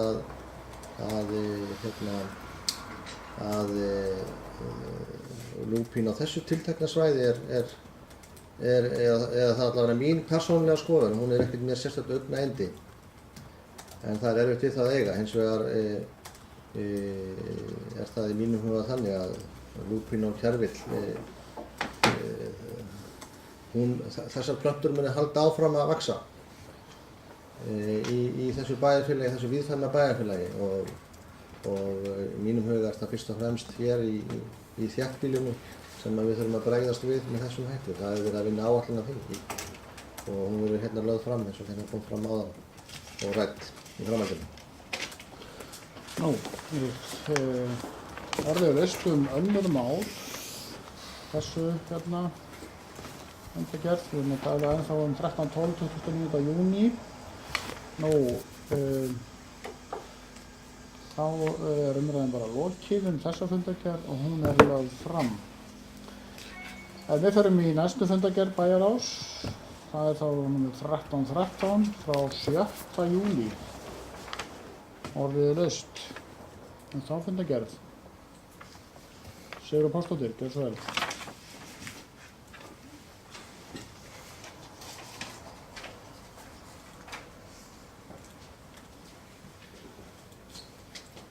Já, ég glemdi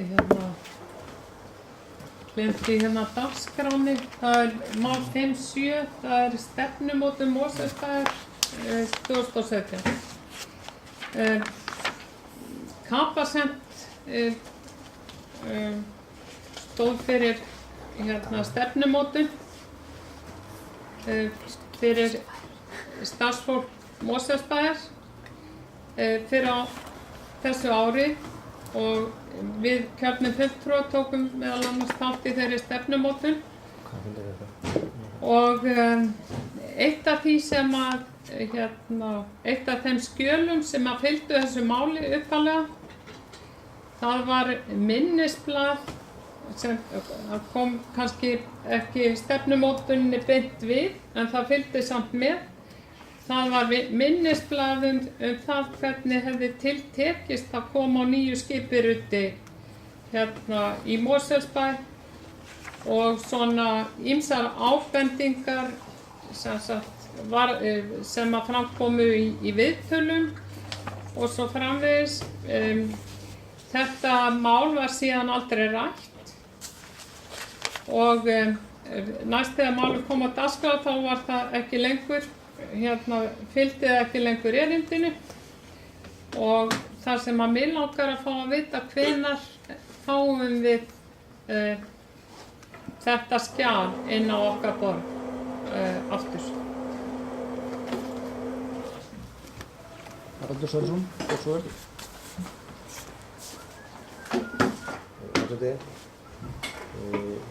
Fyrsta lagi, Capacent stóð ekki fyrir með stefnumótun í Mosfellsbæ. Já, fyrir hönd Mosfellsbæ. Capacent, ráðgjafarfyrirtæki Capacent var ráðið af Mosfellsbæ til þess að aðstoða bæinn í því að vinna stefnumótun fyrir bæ. Það var ekki að frumkvæði Capacent sem var ráðist þetta verkefni. og bara vil leiðrétta það. En fyrst að þetta mál er komið hér á dagskrá þá langar mig að fara aðeins yfir það. Það var þannig fyrir 10 árum síðan, árið 2008, að samþykkt var stefna fyrir bæjarfélagið. Það var mjög metnaðarfullt verkefni og ég held að ég geti alveg fullyrt það að það var fyrsta sveitarfélagið sem fór í stefnumótun á þessum toga. Það var mótuð framtíðarsýn, það voru mótaðar stefnuáætlun, það var mótað hlutverk og síðast en ekki síst voru ákveðin gildi fyrir bæjarfélagið. Gildin sem eru hérna vefnum fyrir framan okkur, virðing, jákvæðni, framsækni og umhyggja. Það var síðan í fyrra á öðrum viðburði sem sé líka einsdæmi í svona starfsemi sveitarfélaga og starfi Mosfellsbæjar. Það var haldinn starfsmannafundur allra starfsmanna Mosfellsbæjar sem var farið yfir þessi gildi, þau rifjuð upp og skerpt á þeim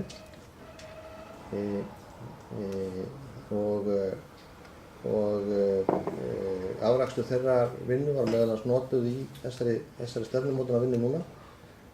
Sú stefnumótun sem var gerð hérna fyrir 10 ára síðan, það er að segja sú framtíðarsýn sem þá var ákveðin, hún er orðin 10 ára gömul og þess vegna lagði bæjarstjóri til við bæjarráð í upphafi þessa árs að ráðist yrði í því að yfirfara og endurskoða þessa stefnu og lagði jafnframt til að ráðgjafarfyrirtæki Capacent yrði fengið í þá vinnu. Í kjölfarið hófst þessi vinna, hún hófst með vinnufundum stjórnenda, hún var með viðtölum við fjölmarga starfsmenn bæjarins og bæði sem vinna í þessu tiltekna húsi og út í stofnunum og þá sérstaklega við stjórnendur stofnana og svo starfsmenn og stjórnendur hér í þessu húsi. Það var haldinn sérstakur vinnufundur, stór vinnufundur hluta starfsmanna bæjarins. Bæjarfulltrúar voru síðan líka þátttakendur í þeim fundi og síðan voru þannig minnir 2 svona kynningarfundir eða vinnufundir með bæjarstjórnum niðurstöður eða tillögur ráðgjafafyrirtækisins Capacent sem var ráðið af Mosfellsbæ til þess að vinna að þessari stefnumótun í bænum hvað það varðar. Og niðurstaðan liggur fyrir á afmæli Mosfellsbæjar kynnti bæjarstjóri nýja framtíðarsýn fyrir bæinn sem bæjarráð hafði samþykkt. Það á eftir og þar kom líka fram í máli bæjarstjóra að það ætti eftir að kynna þessa vinnu fyrir bæjarbúum. Það verður gert núna í næsta mánuði þegar afmælisdagskrá lýkur með þannig að þessi vinna og þessar niðurstöður þar verður bæjarbúum gerðar ljósar og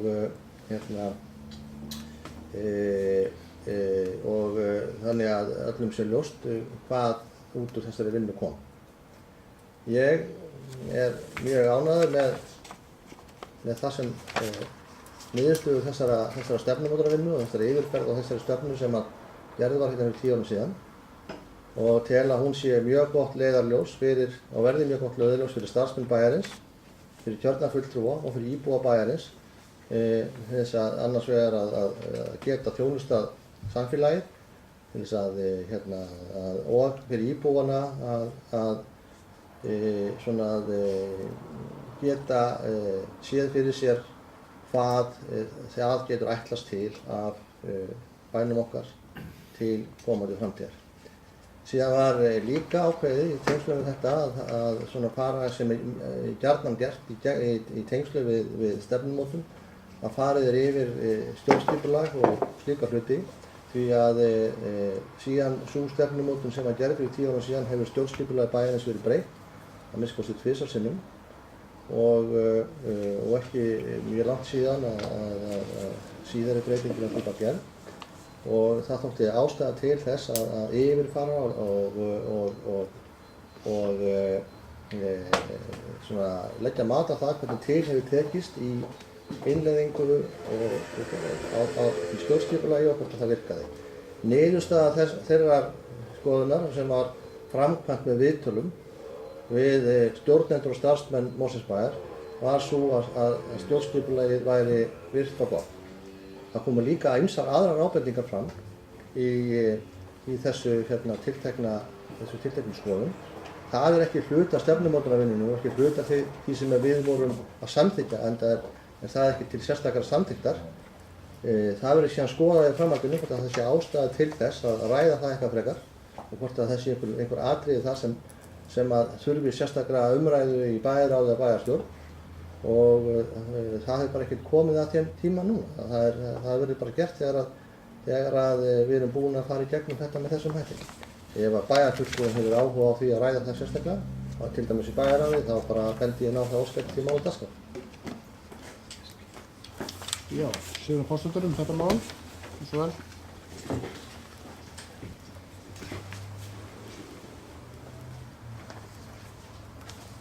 Já, ágæti forseti. Ég var ekki alveg nógu skilmerkileg hérna áðan af því að ég var ekki með nafnið á minnisblaðinu sem frá Kapalsen. En sem sagt minnisblaði hét sem að fylgdi þessu máli undir stefna Mosfellsbæjar, umfjöllun stöðu innleiðingar á stjórnskipulagi Mosfellsbæjar og tillögu ráðgjafa að úrbótum. Þetta mál sem sagt fylgdi með og líka sem sagt samantekt á því hvað starfsmönnum þótti gott og væntanlega síður gott í varðandi innleiðinguna. En ég hefði viljað sjá að kjörnir fulltrúar hefðu líka verið spurðir álits. Ég get ekki betur séð heldur en að við séum mjög mikilvægur hlekkur í öllu þessu. Þannig að okkar álit það hefði líka verið nauðsynlegt. Það líka mjög sérkennilegt að þetta plagg hafi fylgt þessari stefnumótun án þess að það ætti að ræða sérstaklega. Og það vannst ekki tími til þess að ræða það á þessum bæjarráðsfundi þegar að þetta mál kom fyrir og það átti að taka fyrir síðan og mér finnst það bara vera í þeirra verkahring sem að settu þetta mál á dagskrá að koma þessu skjali á dagskrá aftur. En ef að bæjarstjóri vill frekar að ég geri það, þá get ég líka gert það. Bryndís Haraldsdóttir, þetta mál.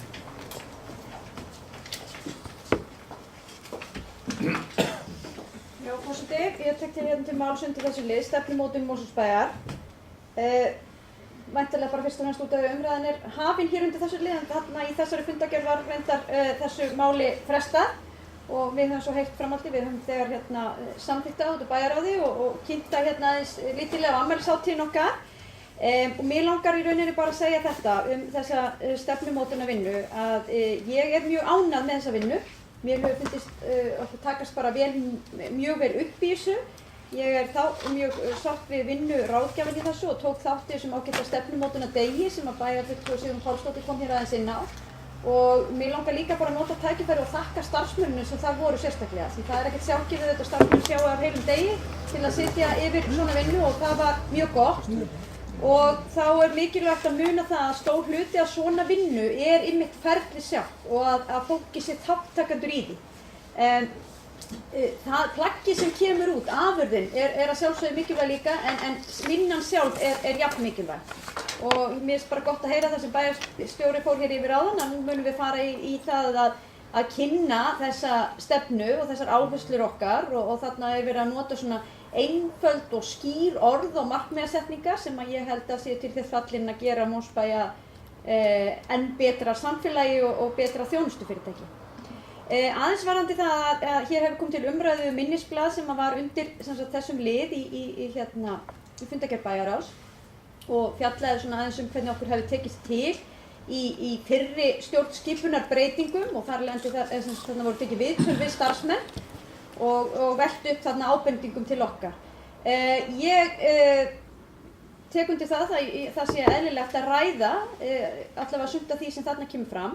Og þá vil ég sérstaklega að það fá einhverja umfjöllun hjá okkur umræður nefndakerfið og nefndaskipan. Þannig aðeins farið inn í hlutverk nefnda. Það eru sérstaklega teknar menningarmálanefnd og þróunar- og ferðamálanefnd og svo fjallað mannréttindamál, jafnréttismál, lýðræðismál og lýðheilsumál og jafnréttismál. Og ég veit að við höfum mörg hverju svona tæft á þessari umræðu. Hún hefur svona aðeins verið að þroskast inn í hópnum hjá okkur. Og ég held að sé bara mjög eðlilegt að við tökum þá umræðu upp af einhverju alvöru og getum þá mögulega ef að sameining næst það, ef fólk sammála því að unnið að því að það verði gerðar einhverjar breytingar hér til dæmis í upphafi næsta kjörtímabils á nefndaskipan. En fyrst og fremst langar mig bara að þakka fyrir þessa vinnu. Ég held að hún hafi verið mjög góð og sé til þess fallin að gera okkur að enn betra fyrirtæki, þjónustufyrirtæki fyrir íbúana og ekki síst fyrir bara stofnun fyrir starfsfólki okkar, að það sé betra að vinna hjá stofnun sem hefur sér skýr markmið og gildi.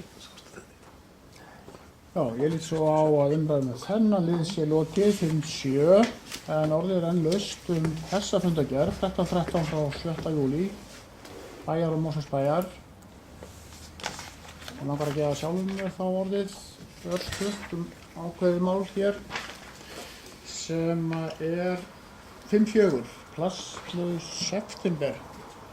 Langa septembermánuður og við munum eftir því sumar að koma þetta erindi þetta ágæta verkefni og bærinn styrkti þetta nú ákveðna fjárupphæð og nú er þetta væntanlega að bresta á, væntanlega bara í 1. september. Og það sagði nú þegar erindi barst hérna á borð í júnímánuði þá verður lögð áhersla á vefsíðu fyrir verkefnið plasslausseptember.is. Vefsíðan verður hryggjarstykki verkefnisins og er vefurinn í smíðum. Þetta var sett í júnímánuði, seint í júní en nú hlýtur að fara að heyrast aftur frá þessum aðilum sem halda utan þetta og við vitum náttúrulega öll hérna. Þetta er stórmál, plastnotkun. Ekki bara í Mosfellsbæ, ekki bara í Íslandi, heldur allan heim, þannig að ég finnst vonur við að þetta takist vel til september. Orðið er ennþá laust þessa fundargerð, engin beiðir orðið, þá er umræðan lokið og þessi fundargerð bæjarráðs er lögð fram. En það eru fleiri fundargerð bæjarráðs hér sem liggja fyrir. Næst er það 13.14 frá 13. júlí. Orðið er laust og Bryndís Haraldsdóttir orðið, gjörðu svo vel. Já, forseti, hér er liður númer 5 í þessari fundargerð sem heitir Áhættumat vegna flóða í Mosfellsbæ og sem er bæjarfulltrúar hafa nú kannski aðeins komið inn á það hér undir annarri fundargerð. En þarna var semst lagt fyrir bæjarráð til kynningar skýrslu áhættumat vegna flóða í Mosfellsbæ ásamt tillögum að úrbótum og afgreiðsla bæjarráðs var með þeim hætti að það var ákveðið að vísa skýrslunum áhættumat vegna flóða til umhverfissviðs til frekari úrvinnslu og ég geri þá ráð fyrir því að bæjarráð muni fljótlega fá einhverjar tillögur umhverfissviðs að því hvernig hægt er að forgangsraða þessum verkefnum. Ég bara hafði við undirbúning minn fyrir þennan fund ákveðið að mér langaði að taka til máls og las þessa skýrslu og í rauninni fagna henni mjög. Ég deili ekki þeim sjónarmið sem komu fram eða þeirri gagnrýni sem kom hér fram áðan á þessa ágætu skýrslu en ég tek undir það auðvitað er hún ekki yfir gagnrýni hafin og það er auðvitað okkar að hafa skoðanir á því sem að þarna kemur fram en ég viðurkenni jafnframt að ég er engin sérfræðingur á þessu sviði. En þessi skýrsla og kannski þeir atburðir sem átt hafa sér stað hérna í Mosfellsbæ og þá er ég nú kannski sérstaklega að vísa í það flóð sem var hér 2015 í mars sem var svona umtalsvert mikið. Það vekur okkur auðvitað til umhugsunar og við höfum tekið á því áður og það er þess vegna sem við erum með þessa skýrslu hérna hversu stórt og mikilvægt þetta verkefni er. Og því miður þá var engin ástæða til þess að vera það bjartsýn að ætla að þetta verkefni fari eitthvað minnkandi hjá sveitarfélögum heldur einmitt öfugt með hlýnun jarðar og meiri svona ofsa í veðurfari og miklum veðurfarsbreytingum sem að lítur út fyrir að muni dynja á okkur ókomna tíð jafnvel, að þá held ég að þetta sé að verða stærra og mikilvægara verkefni fyrir sveitarfélög að fjalla og bregðast við. Þannig að ég held að það sé mikilvægt að við tökum þessa skýrslu og þessa tillögur til gagngerrar og góðar umræðu, og vegna þess að varmáin auðvitað kannski stór hluti af þessu og við höfum rætt varmána í svona ýmsum skilningi núna, ýmsum verkefnum sem tengjast varmáni, að þá velti ég því líka fyrir mér hvort að kannski þær lausnir sem eru nefndar þarna og kannski nauðsynlegt að fara í við varmána geti líka aðstoðað okkur við það að draga úr hættum á mengunarslysum í varmána. Þær aðgerðir geti kannski einhver leyti farið saman. Mér finnst líka full ástæða til þess að fara vandlega yfir það augljósa vandamál eða erfiðleika sem eru fólgnir í því að þarna eru eignalóðir út í miðja á og að það reynist sveitarfélaginu erfitt að fara í framkvæmdir. Og það væri auðvitað miklu betra ef að sveitarfélagi hefði skýran umræðurétt yfir bökkum varmánar. Þannig að ég held að það sé eitthvað sem við þurfum að horfa sérstaklega til. Bara aðeins út af því að mín upplifun á ræðu sem var flutt hér áðan var svona ákveðin gagnrýni á starfsemi umhverfissviðs í tengslum við þetta að þá vil ég bara segja það að ég deili þeirri gagnrýni ekki. Mér finnst umhverfissvið og starfsmenn Mosbæjar hafa staðið sig býsna vel í þeim erfiðu og krefjandi verkefnum sem að lúta að þessum málum, og ég held að við eigum hér að hvetja þau til dáða í þessu og veita þeim það svigrúm og fjármagn sem þau þurfa til þess að sinna því verkefni. Og svo auðvitað er þetta stóra mál þannig að við þurfum í öllum okkar skipulagsmálum og uppbyggingamálum að horfa sérstaklega til þessa mála. Og þannig farið sérstaklega yfir það að það er náttúrulega kannski of mikið af lokuðum og of litlum ræsum og bent á það að það sé oft eðlilegra að hafa þau opin þannig að þau geti tekið opin farveg fyrir vatnið, geti tekið við meira vatnsmagni þegar á þarf að halda. Þar komu auðvitað líka ákveðin svona öryggissjónarmið sem að oft hefur verið horft til að fólk hræðist það ef að vatn getur safnast fyrir einhvers staðar og er opið, bara hættu fyrir börn og annað.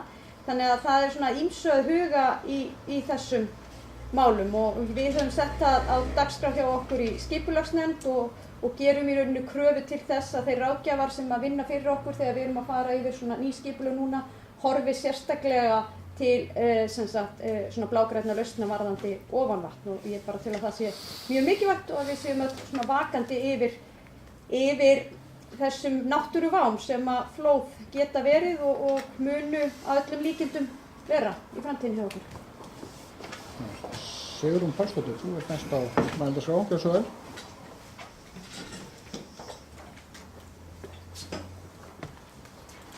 Já, ágæti forseti. Mér langar að leiðrétta misskilning hjá henni Bryndísi. Ég var ekki að gagnrýna verkfræðistofuna Eflu fyrir skýrsluna. Þetta er fínasta skýrsla sem er mjög góð samantekt á öllum þeim vandamálum sem kom í ljós og þarf að ráðast í framkvæmdir út af í Mosfellsbæ. Það eina sem ég gerði athugasemd við og langar reyndar að vita hvernig í ósköpunum verkfræðingunum datt þetta í hug, það var að fullyrða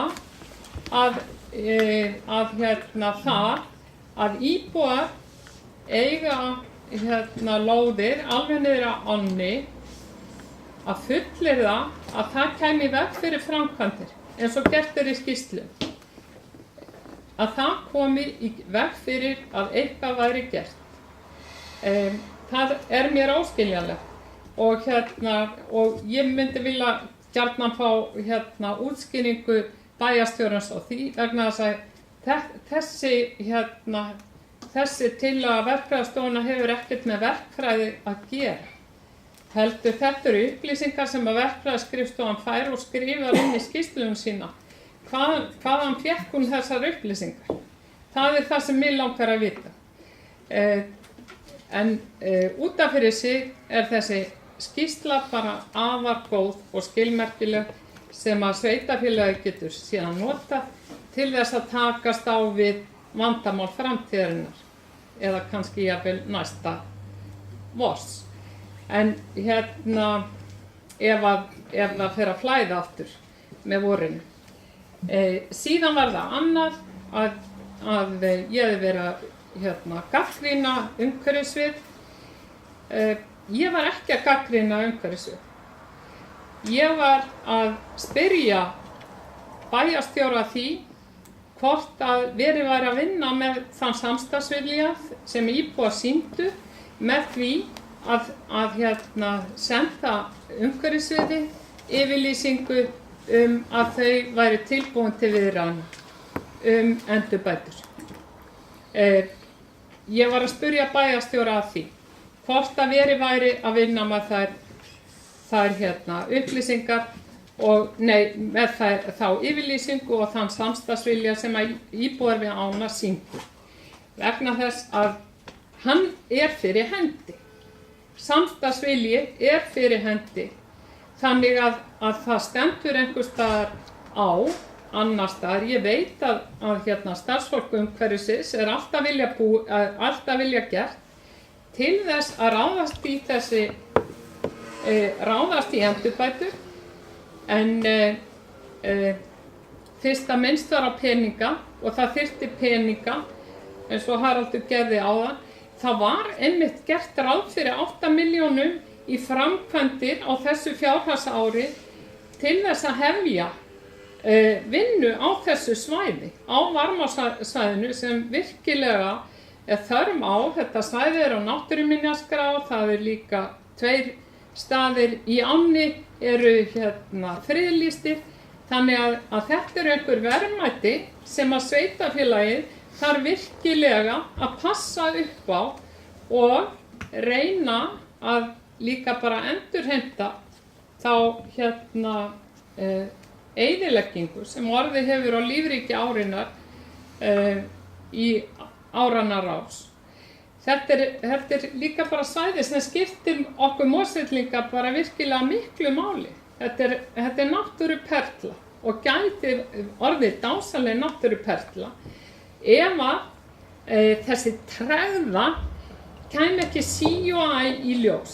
Þetta ekki með tregðu umhverfisviðs að gera. Umhverfisvið alltaf vilja gert til þess að vinna þessum verkefnum. En maður til dæmis þarf að heyra frá íbúum út í bæ að þeir fái þær útskýringar sem að ég hef ekki enn fengið það vanti starfsfólk í þessi verkefni eins og að slá lúpínu. Ég hef lagt til og lagði til við fjárhagsáætlun síðast. Þá lagði ég til að við fengjum krakkana í skólavinnunni til þess að vinna verkefnin til þess að hjálpa til. Það gerði til dæmis Garðabær. Garðabær með krakkana í bæjarvinnunni. Í vinnu við það að slá lúpínu. Og af hverju getum við ekki líka gert það? Þú veist, ef það væri vilji fyrir hendi til þess að leita lausna og til þess að ráðast bara í þessi verkefni í stað þess að rúlla þessu áfram ár eftir ár. Þetta kom fyrstu tals í umhverfisnefnd árið 2012 að gera eitthvað í þessu. Hvað gerist? Þetta bara veltur áfram, þetta lullar áfram í sífellu og enginn tekur að skari við neitt.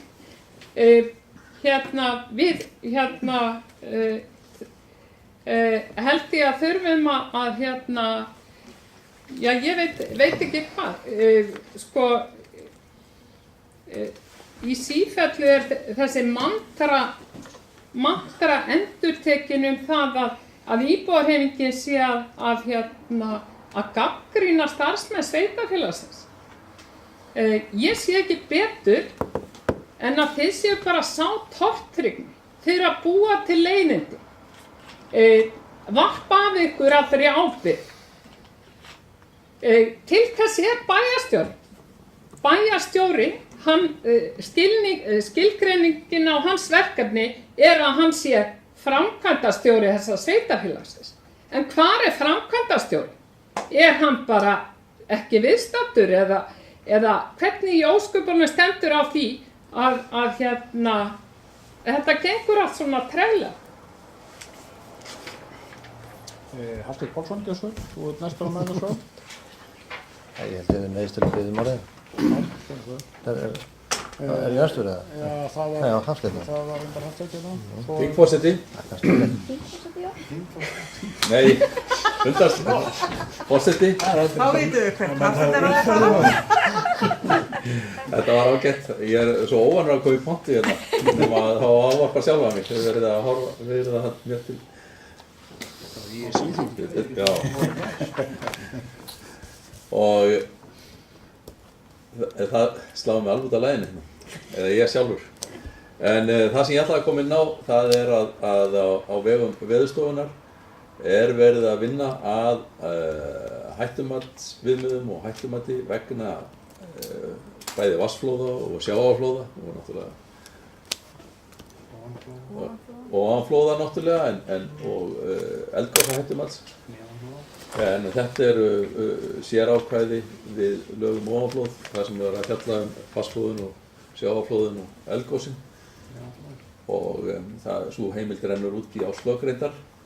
En þarna verið að fjalla þessi vatnsflóðamál og í tengslu við það að þá að koma fram upplýsingar að það sé að verða breyting á því vatnsmagni sem að hefur verið miðað við hönnun á undanförnum áratugum og að það sé ástæða til að staldra við og skoða hvort að það þurfum við að gera breyttar eða setja fram breyttar hönnunarforsendur frá því sem verið hefur. Og það búið að ræða það að það þurfa að koma á slíku fundi með hönnuðum og kynna það þurfa að fara yfir það og finna því farveg í kerfinu hvar við höfum að koma því fyrir að slíkar upplýsingar nái fram. Og ég vil bara upplýsa það að sérfræðingar Veðurstofunnar voru að upplýsa mig þetta núna fyrir nokkrum vikum síðan að það væri þess merki að þarna þyrfti að breyta þeim forsendum sem að almennt hefðu verið lagðar til grundvallar á undanförnum áratugum. Og þetta leiðir til þess vanda sem að mörg sveitarfélög að lenda í varðandi þegar það gerir mikla úrkomu. Og bara þetta svona innlegg í umræðina þessi flóð og það vassvanda og vatnsaga vandamál sem að upp að koma og það hefur gerst víðar en hér. Takk fyrir það. Haraldur Sverrisson, Gjörsvöld. Já, forseti. Reynda þessi umræða farið svolítið út víðan völl. Veit ekki alveg hvort hún alveg nógu koncentreruð. En ég ætla nú samt að reyna einhvern veginn að þóra mig út úr því sem að mér hefur verið beint. Fyrsta lagi, þessi skýrsla flóð. Ég tek undir það sem að hér hafa talað hvað það varðar að ég tel að þessi skýrsla, þessi úttekt sé okkur til mikils gagns. Við ákváðum hér í bæjarráði að það væri nauðsynlegt að fara yfir þessi mál í ljósi þeirra atburða sem að í minnsta kosti tvígang hafa átt sér stað og þá sérstaklega þarna flóðinu sem var 15. mars 2015. Það reyndar var líka flóð árinu þar á undan, þá var það ekki verið alveg stórt og þetta. Það voru líka sérstakar aðstæður sem voru þarna 2015. Það var mikill nýfallinn snjór á frosna jörð og það var mikil rigning og mikil vindur sem gerðist og þannig að það bráðnaði mikið af snjó og það að við búum hér í útjaðri byggðar í svo miklum og góðum tengslum við náttúruna á fellin, það veldur því líka að við getum átt von á svona lögum. með einhverjum hætti að bregðast við því eins og það er hægt og eins og það er skynsamlegt. Þess vegna var að fara í þessa vinnu og þess vegna var líka umhverfissviði í framhaldinu falið að forgangsraða og gera þá frekar áætlun aðgerðir og kostnaði að meta þær að grundvelli þessara tilteknu úttektar og þessara tilteknu skýrslu. Og ég held að þessi vinnubrögð séu bara til fyrirmyndar.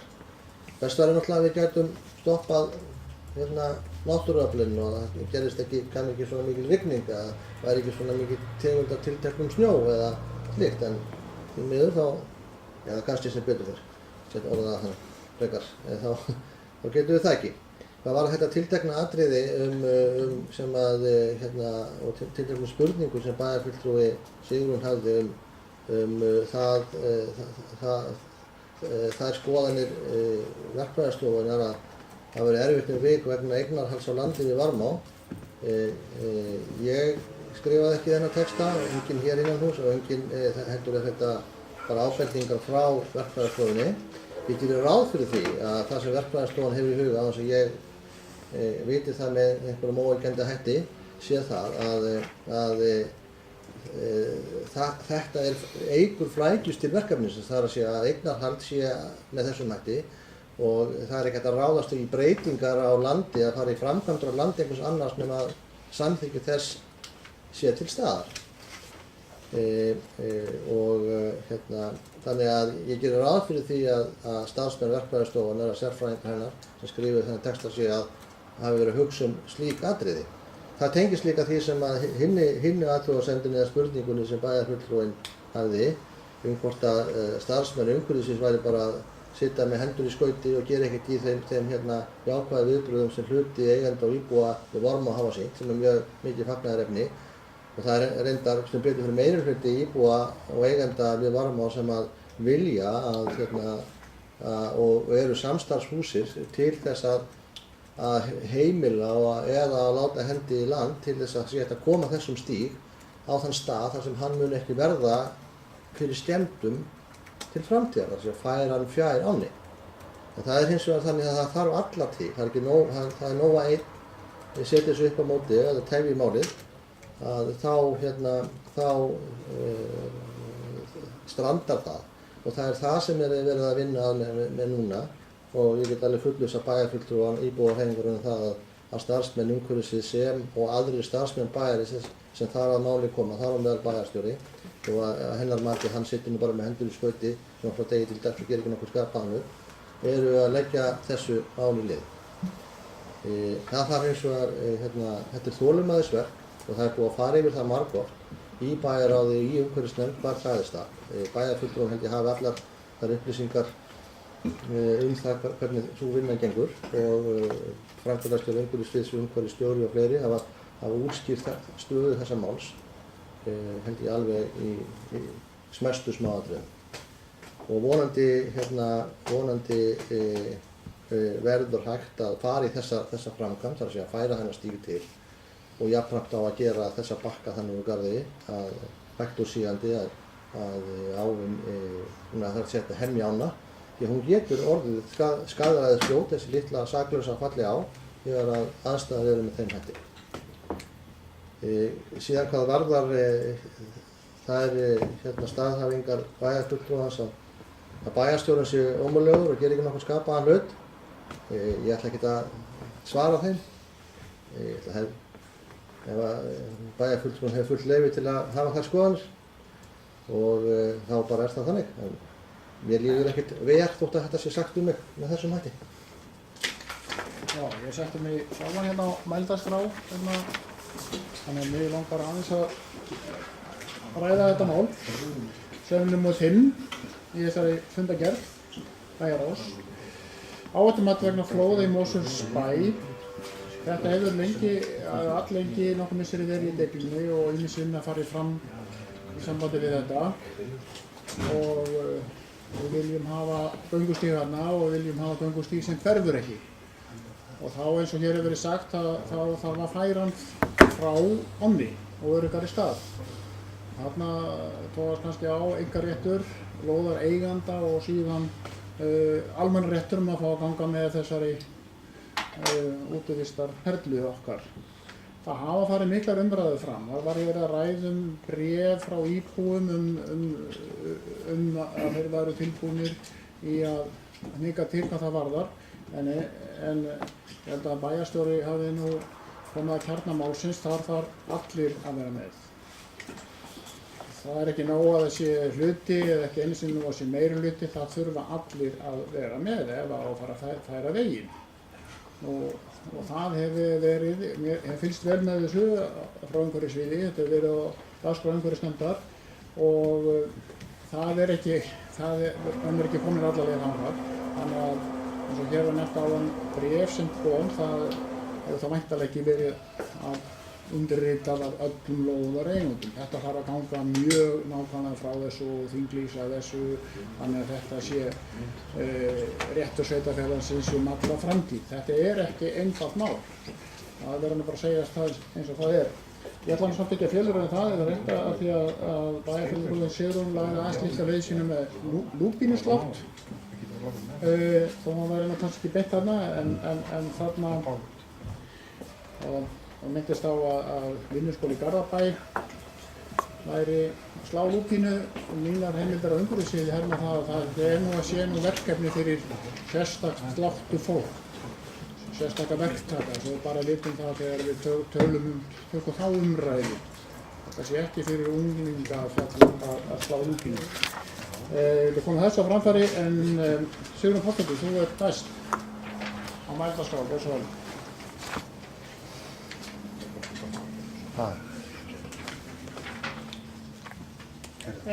Já, ágæti forseti, ég kem fram enn og aftur undir þessu sama máli og mér langaði bara að leiðrétta okkar ágæta bæjarstjóra, eina ferðin enn ágæti forseti. Ég sagði ekki að starfsmenn umhverfisins sætu með hendur í skauti. Það voru þín orð.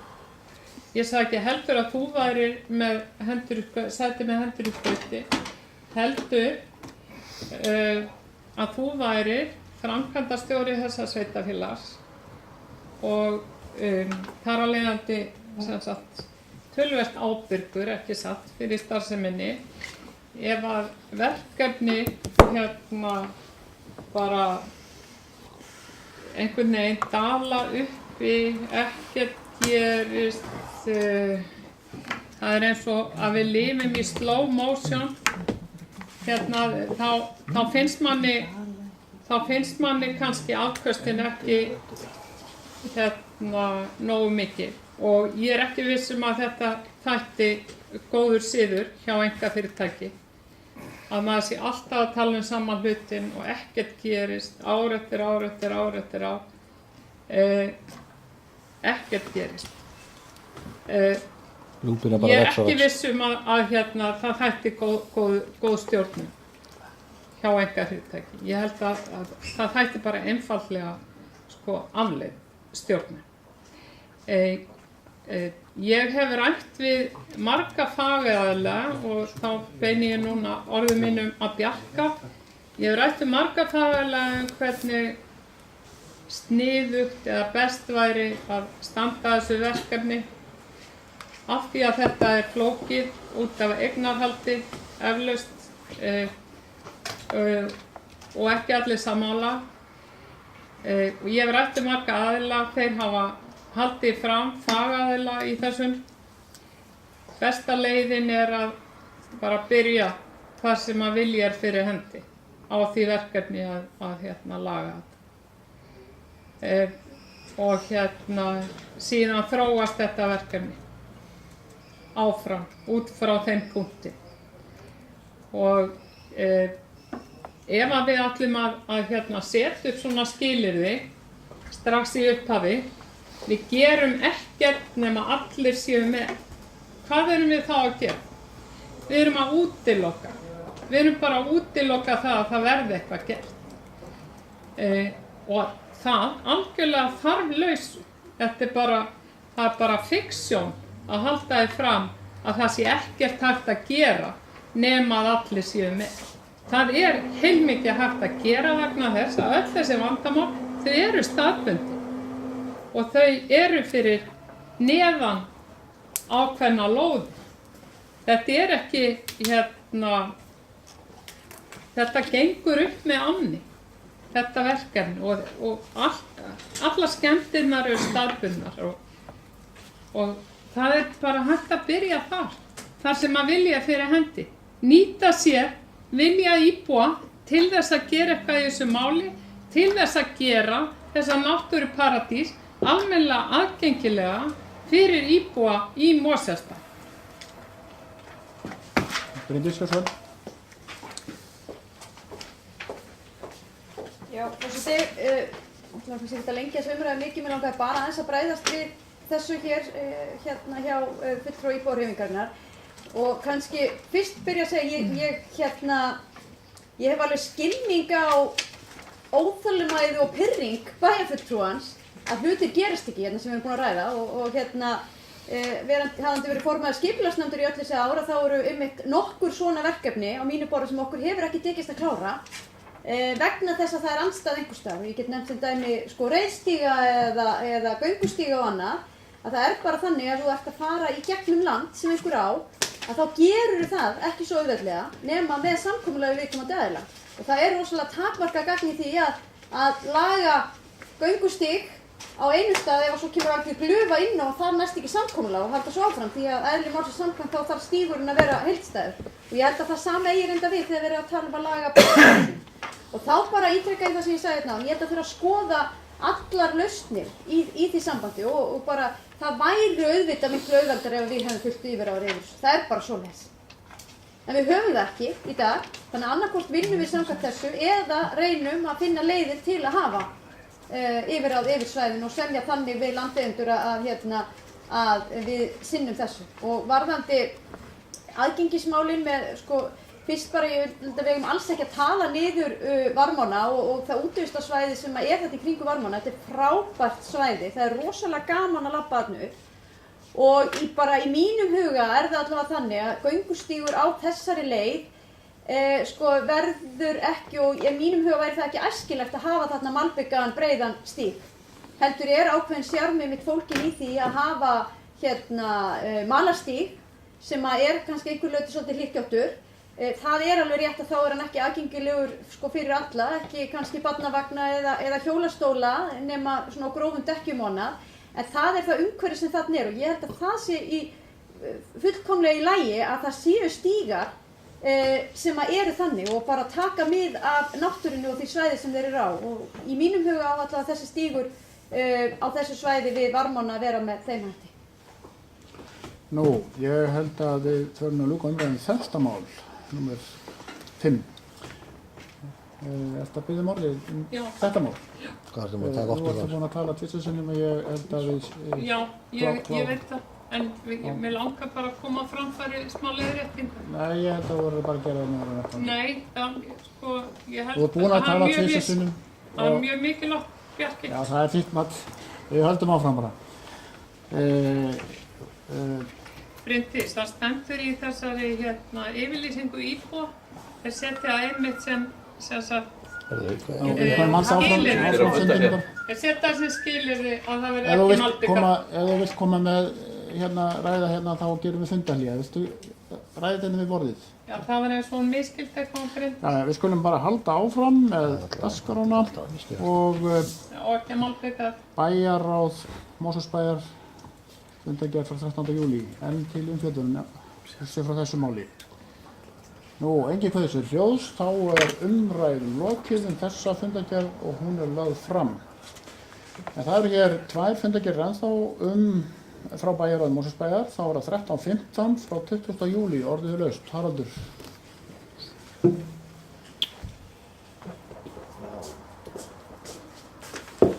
Það er að taka þetta málsum við númer 5 sem að snýr að fiskidauða í Varmá en sem átti sér stað í sumar en það gerðist í sumar það dóu fiskar í Varmá og það er ekki gott. Áður en það gerist það hafði líka orðið vart við mengun í ánni. Hún litaðist hvít meðal annars á ákveðnum kafla og var það nú reyndar ekki neitt sérstakur skaðvaldur á lífríki árinnar. En þannig háttar til með þessa á, reyndar eins og margar sambærilegar ár sem að renna í gegnum þéttbýli, þar á meðal til dæmis Elliðaárnar, að regnvatn er leitt í árnar.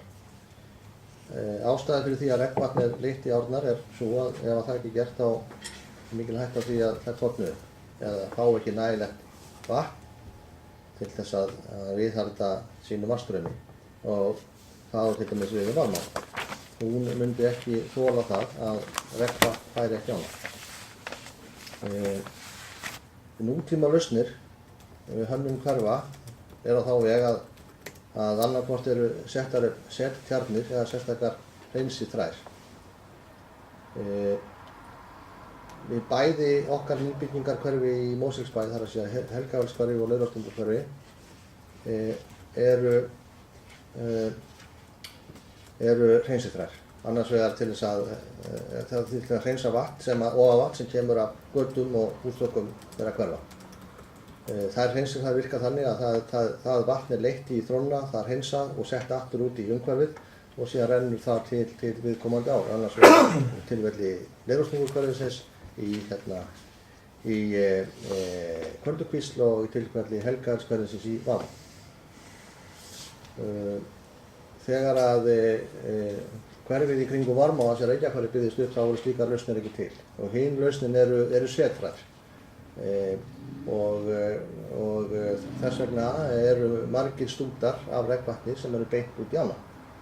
Það kallar á það að þeir sem búa á stöðum sem þessum, meðan að minnst ekki aðrar varnir veru, eins og á við þetta tiltekna hverfi, að þeir þurfa að gæta varúðar og umgangast árnar og regnvatn og annað slíkt með þeim hætti að það sem fer í regnvatnslagnir í göturæsin, það fer í ána.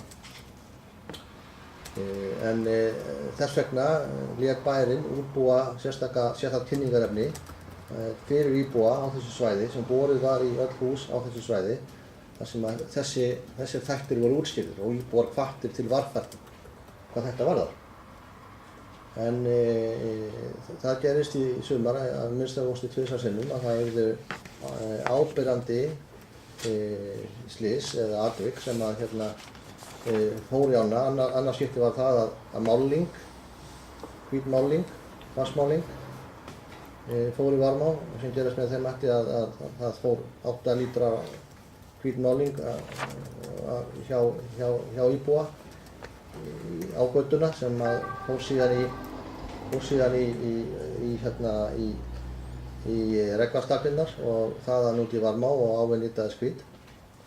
Það olli sem betur fer ekki neinum tilteknum skaða á lífríkinu en að eðli málsins samkvæmt var íbúum og þeim sem þarna umgangast ána að sjá hana með þessum hætti.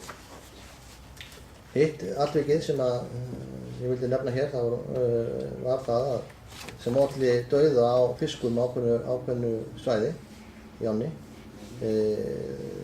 Það var nú lengi vel ekki vitað hvað olli þeim tilteknu fiskadauða en sem betur fyrir hafa menn komist að því hvað það gerði og það var vegna þess að ágæta fyrirtæki Reykjalundur var að tæma laug á sér eða sandsíur í laug sem ekki hafði verið gert til margra ára og áttuðu sig ekki á því að það vatn sem fór úr henni fór í regnvatnslagnir, þar að segja að það var ekki réttar tengingar að ræða og í þessari setlaug var klór. Klór er til þess fallinn að deyða fiska og þess vegna dóu fiskar við þetta tiltekna tækifæri eða þetta tiltekna atvik. það búið að ræða við þetta fyrirtæki Reykjalund. Það hefur gefið frá sér yfirlýsingu þar á lútandi sem meðal annars lýsir yfir því að sjálfsögðu þykja þetta meður og það sé búið að gera ráðstafanir til þess að þetta muni ekki endurtaka sig. Síðan verið að vinna að áætlun, meðal annars búið að hanna settjörn í efri part hverfisins þar sem ætti að leiða vatn og tilteknum hluta hverfisins og það með einhverjum hætti að hreinsa og leitt út í annað aftur.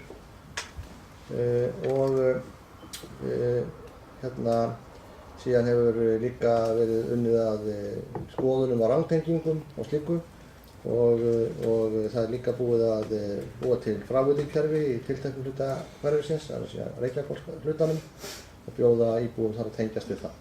Þannig að það búið að vinna mikið í mengunarvörnum hvað varðar marmá á síðustu árum og því verður haldið áfram. Þetta er verkefni sem okkur er kært, þessi áur okkur kær, eins og hérna er svo sem komið fram. En það má líka kannski geta þess að þó að það sé náttúrulega hræðilegt að fiskar hafi dáið,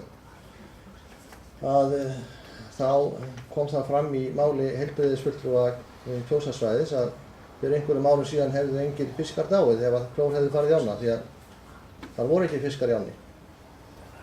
Þannig að það jákvæða við þetta þó að það vinna sem hefur verið unnin að hálfu Mosfellsbæjar og heilbrigðisyfirvalda í Mosfellsbæ hefur leitt til þess að lífríki Varmá hefur tekið miklu stakkaskiptum og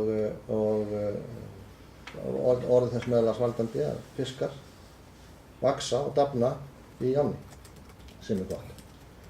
Þetta er verkefni sem við þurfum að halda áfram að passa upp á og að smám saman að gera það þannig á garði að sem minnstar líkur verði á slysum sem þessum. En þegar ár renni gegnum þéttbýli eins og hér ræðir, þá held ég að það sé útilokað að gera það þannig á garði að það geti ekki orðið slys. Okkar verkefni er það að reyna að takmarka það með öllum hætti. Já. Sigrún Pálsdóttir, þú ert næsta mandagskrá, gjörðu svo vel.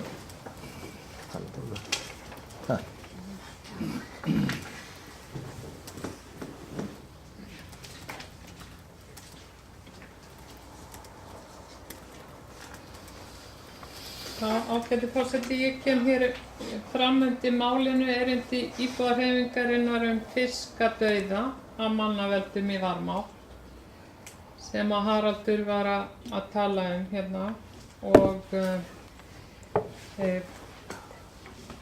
það var náttúrulega mikil fjölmiðla umræða þessi mál og hérna fólk duglegt að koma upplýsingum á framfæri og það kom í ljós að mengunarslys eða slysina gæsalappa er ekki þetta mengunartilvik er eiginlega betra að segja.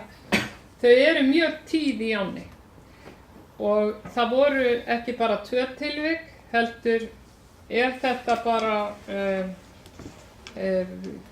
sífellt í gangi og ég heyrði meðal annars í konu í gær sem hafði á undanförnum dögum tvisvar gengið meðfram ánni og orðið vör við mengun í ánni.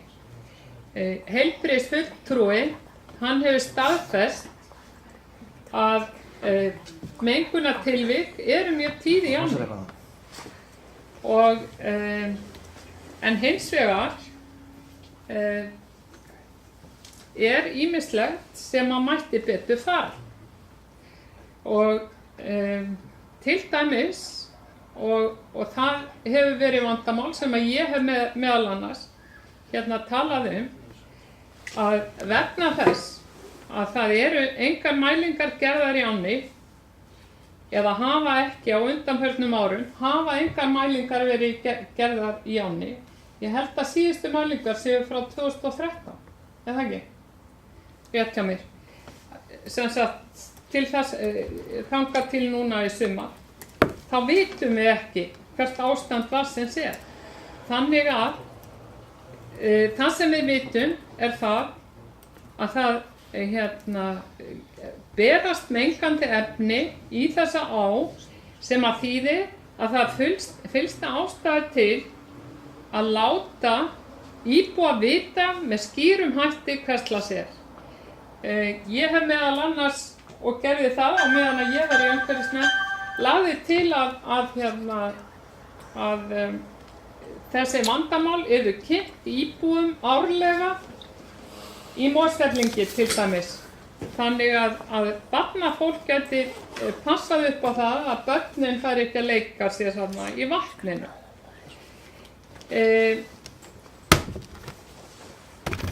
Það er svolítið erfitt að einbeita sér hérna, það er svo mikið að vera hérna í kringum mig. Það eru allir að gera eitthvað annað.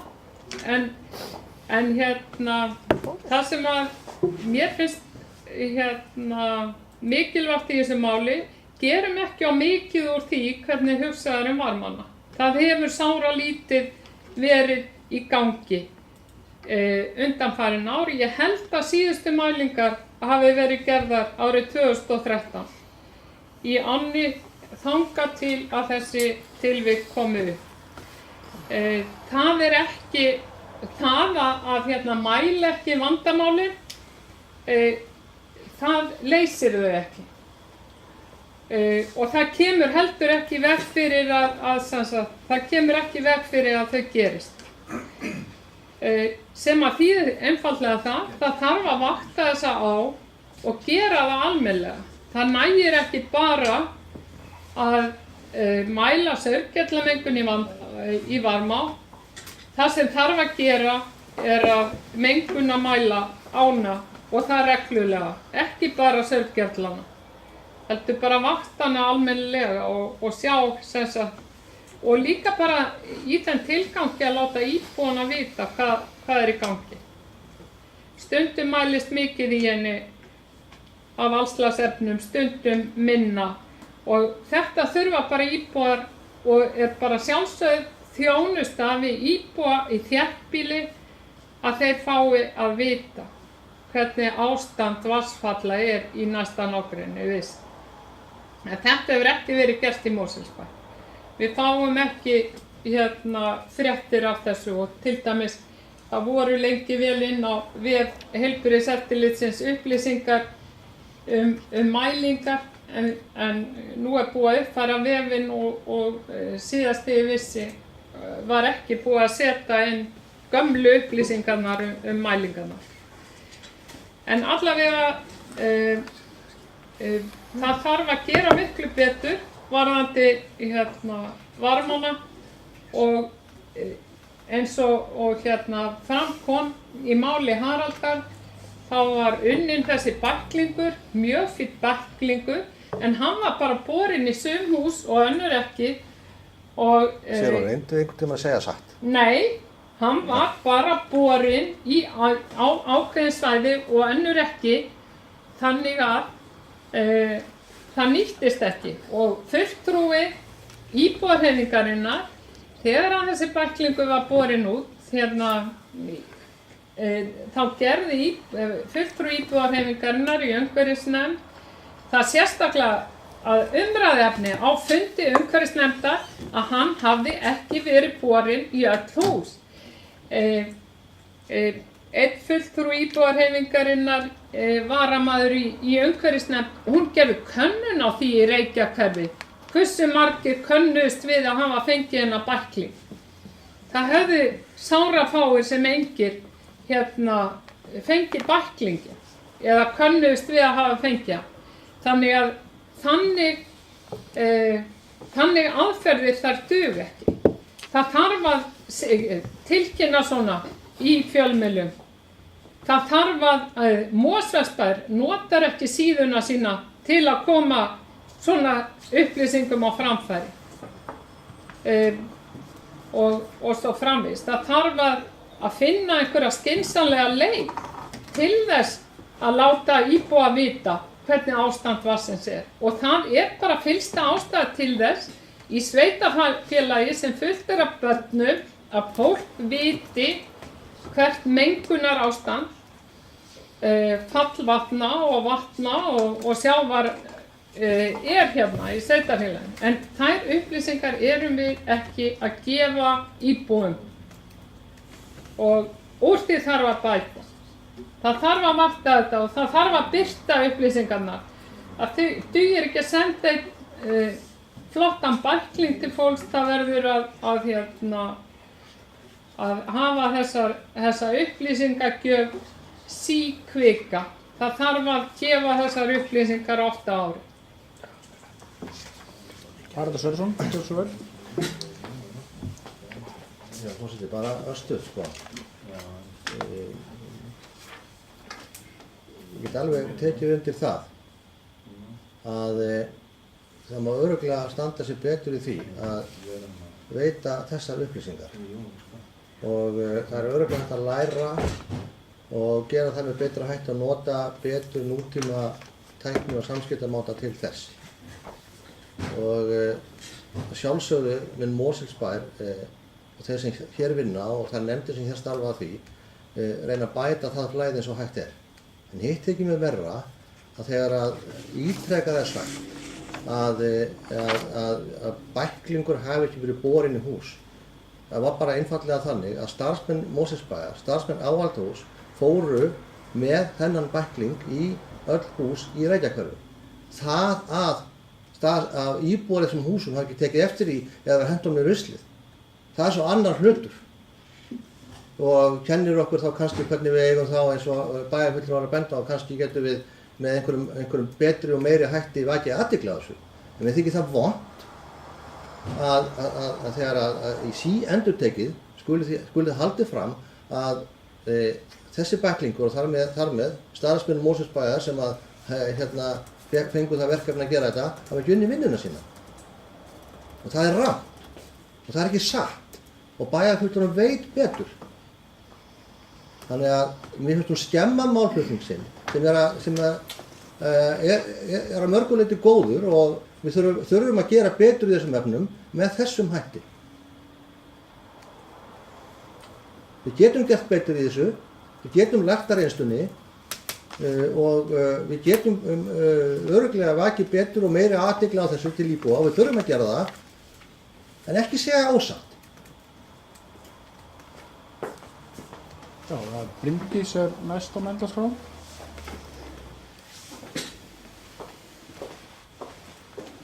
Forseti, já, ég ætla að fá að taka til máls undir þessum sama lið og vil taka undir það sem kom fram hér í máli bæjarstjóra. Ég tek heilshugar undir það að hér er auðvitað stórt og mikið mál að ræða sem við ræddum nú aðeins líka hérna áðan þegar ég tók til máls varðandi flóðahættuna og varum að velta því upp hvort að við gætum með einhverjum hætti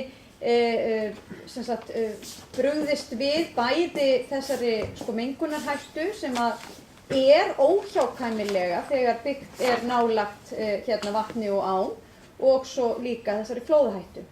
En ég tek alveg undir það að það sé full ástæða til að gera betur í það að birta upplýsingar mælingar og mér finnst kannski bara full ástæða til þess að bæjarráð myndi óska eftir fundi með heilbrigðiseftirlitinu og fara aðeins yfir það hvert er verklag þeirra við þessar mælingar og birtingar og ég er einmitt líka að skoða þessa nýju heimasíðu og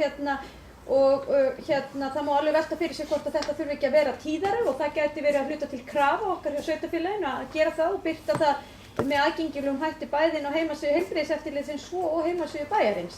En það er þó ítarlegar og góðar fréttir inn á síðu heilbrigðiseftirlitsins þar sem er farið yfir þetta mál og hvernig þeir röktu það og það eru mjög gagnlegar og góðar upplýsingar en eins og ég segi, mér finnst ástæða til þess og ég vil bara beina til formanns bæjarráðs og þeirra sem hér situr í bæjarráði hvort það sé ekki ástæða til þess að taka þann þáttinn upp.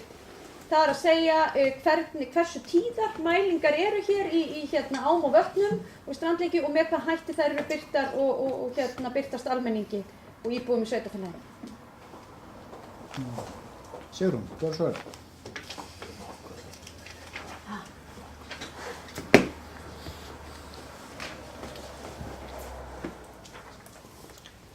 Já, ágæti forseti, ég kem hér undir sama máli, fiskidauði í Varmá. Ég er ekki að segja ósatt, Haraldur Sverrisson, þegar ég segi að bæklingurinn hafi bara verið borinn út í sumhús. Þetta var rætt í umhverfisnefndinni. Svarið sem að fulltrúi íbúahreyfingarinnar þá sem satt í umhverfisnefnd fyrir í vetur fékk var að þetta hefði verið svo dýrt. Það hefði verið svo dýrt að prenta þennan bækling. Hann hefði verið svo dýr enda er þetta mjög flottur bæklingur og örugglega dýr. En það var svarið sem að hún fékk þegar hún óskaði eftir að fá að vita að af hverju bæklingurinn hafði ekki verið borinn út í öll hús. Og þannig að sko það að ég sé að segja ósatt, mér finnst það algjörlega ákúra, Haraldur, á að halda þessu fram. Ég var búin að segja þér hérna áðan að þetta hefði verið tekið til umfjöllunar í umhverfisnefnd, að hann var ekki prentaður út þessi bæklingur. Og ég myndi frekar afla mér þá upplýsinga hvort að það hafi verið gert eða ekki áður en þú kemur hér upp í ræðustól og heldur þessu fram. Síðan það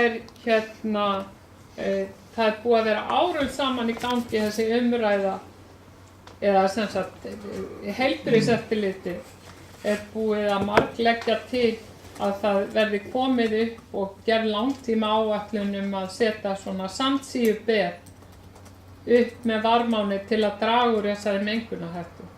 Vegna þess að mengunar svo lengi sem allir þessi stútar liggja út í ána, þá er þessi hætta raunveruleg.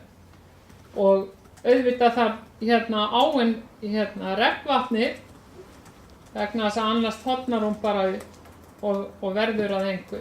Þannig að ódýra lausnin gæti verið þessi sandsíuber sem að við búum svo vel að vera með mann í vinnu hjá heilbrigðiseftirlitinu sem þekkir mjög vel til slíkra lausna og Mosfellsbær gæti þá nýtt sér. Haraldur, þessu vel. Forseti, við leiðumst nú að koma enn og aftur þess að ræða þetta. Þessi bæklingur var borinn, hann var borinn í öll hús þar sem stútar úr regnvatnslögnum renna í Varmá. Hann var ekki borinn í húsið mitt. Ég bý ekki í þessum bæjarhluta. Það er engin regnvatnslögn frá húsinu minni eða götunum minni sem rennir í Varmá, en í öll hús þar sem í götu eða húsinu eru regnvatnslatnir sem renna í Varmá. Þar sem að það fólk, þeir íbúar sem þar búa þurfa að hafa varan á hvað fer í regnvatnslatnir og það sem fer í regnvatnslatnir fara út í Varmá. Í öll þau hús var þessi bæklingur borinn.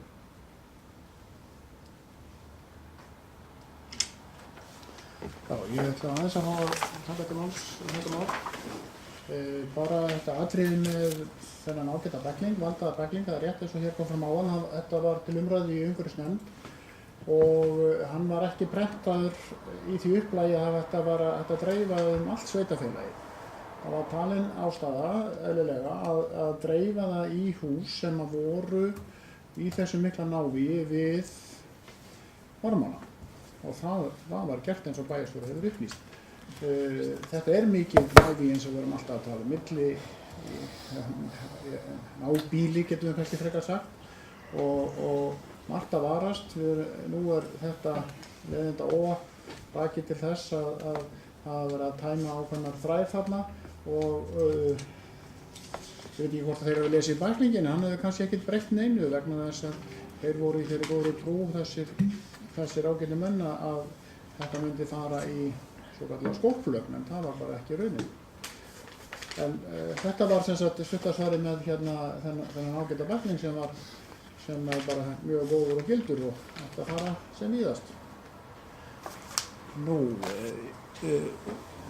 orðið er ennþá laust þessa fundargerð frá 20. júlí, fundargerð bæjarráðs nr. 1315 og ef engin kveður til hljóðs þá leggjum við þessa fundargerð fram. Og enn er ein fundargerð eftir frá bæjarráði að segja, hér til kynningar. Það er fundargerð nr. 1316 frá 27. júlí. Ég gef orðið laust. Nú, ef enginn kveður til hljóðs þá er umræða lokið og sú fundargerð er lögð fram. Þá er hér enn 5 fundargerðir til kynningar úr mismunandi áttum. Við tökum næst fyrir fundargerð allar laga fram til kynningar. Næst tökum við fundargerð frá fundi nr. 444 frá samtökum sveitafélaga á höfuðborgarsvæðinu eða SSH. Þessi fundur var haldinn 7. júní. Orðið er laust þessa fundargerð. Nú, enginn kveður sér hljóðs, þá er umræðan lokið og þessi fundargerð er lögð fram. Þá er komið að fundargerð frá Sambandi Íslenskra Sveitarfélaga. Það var númer 851 og haldinn 30. júní.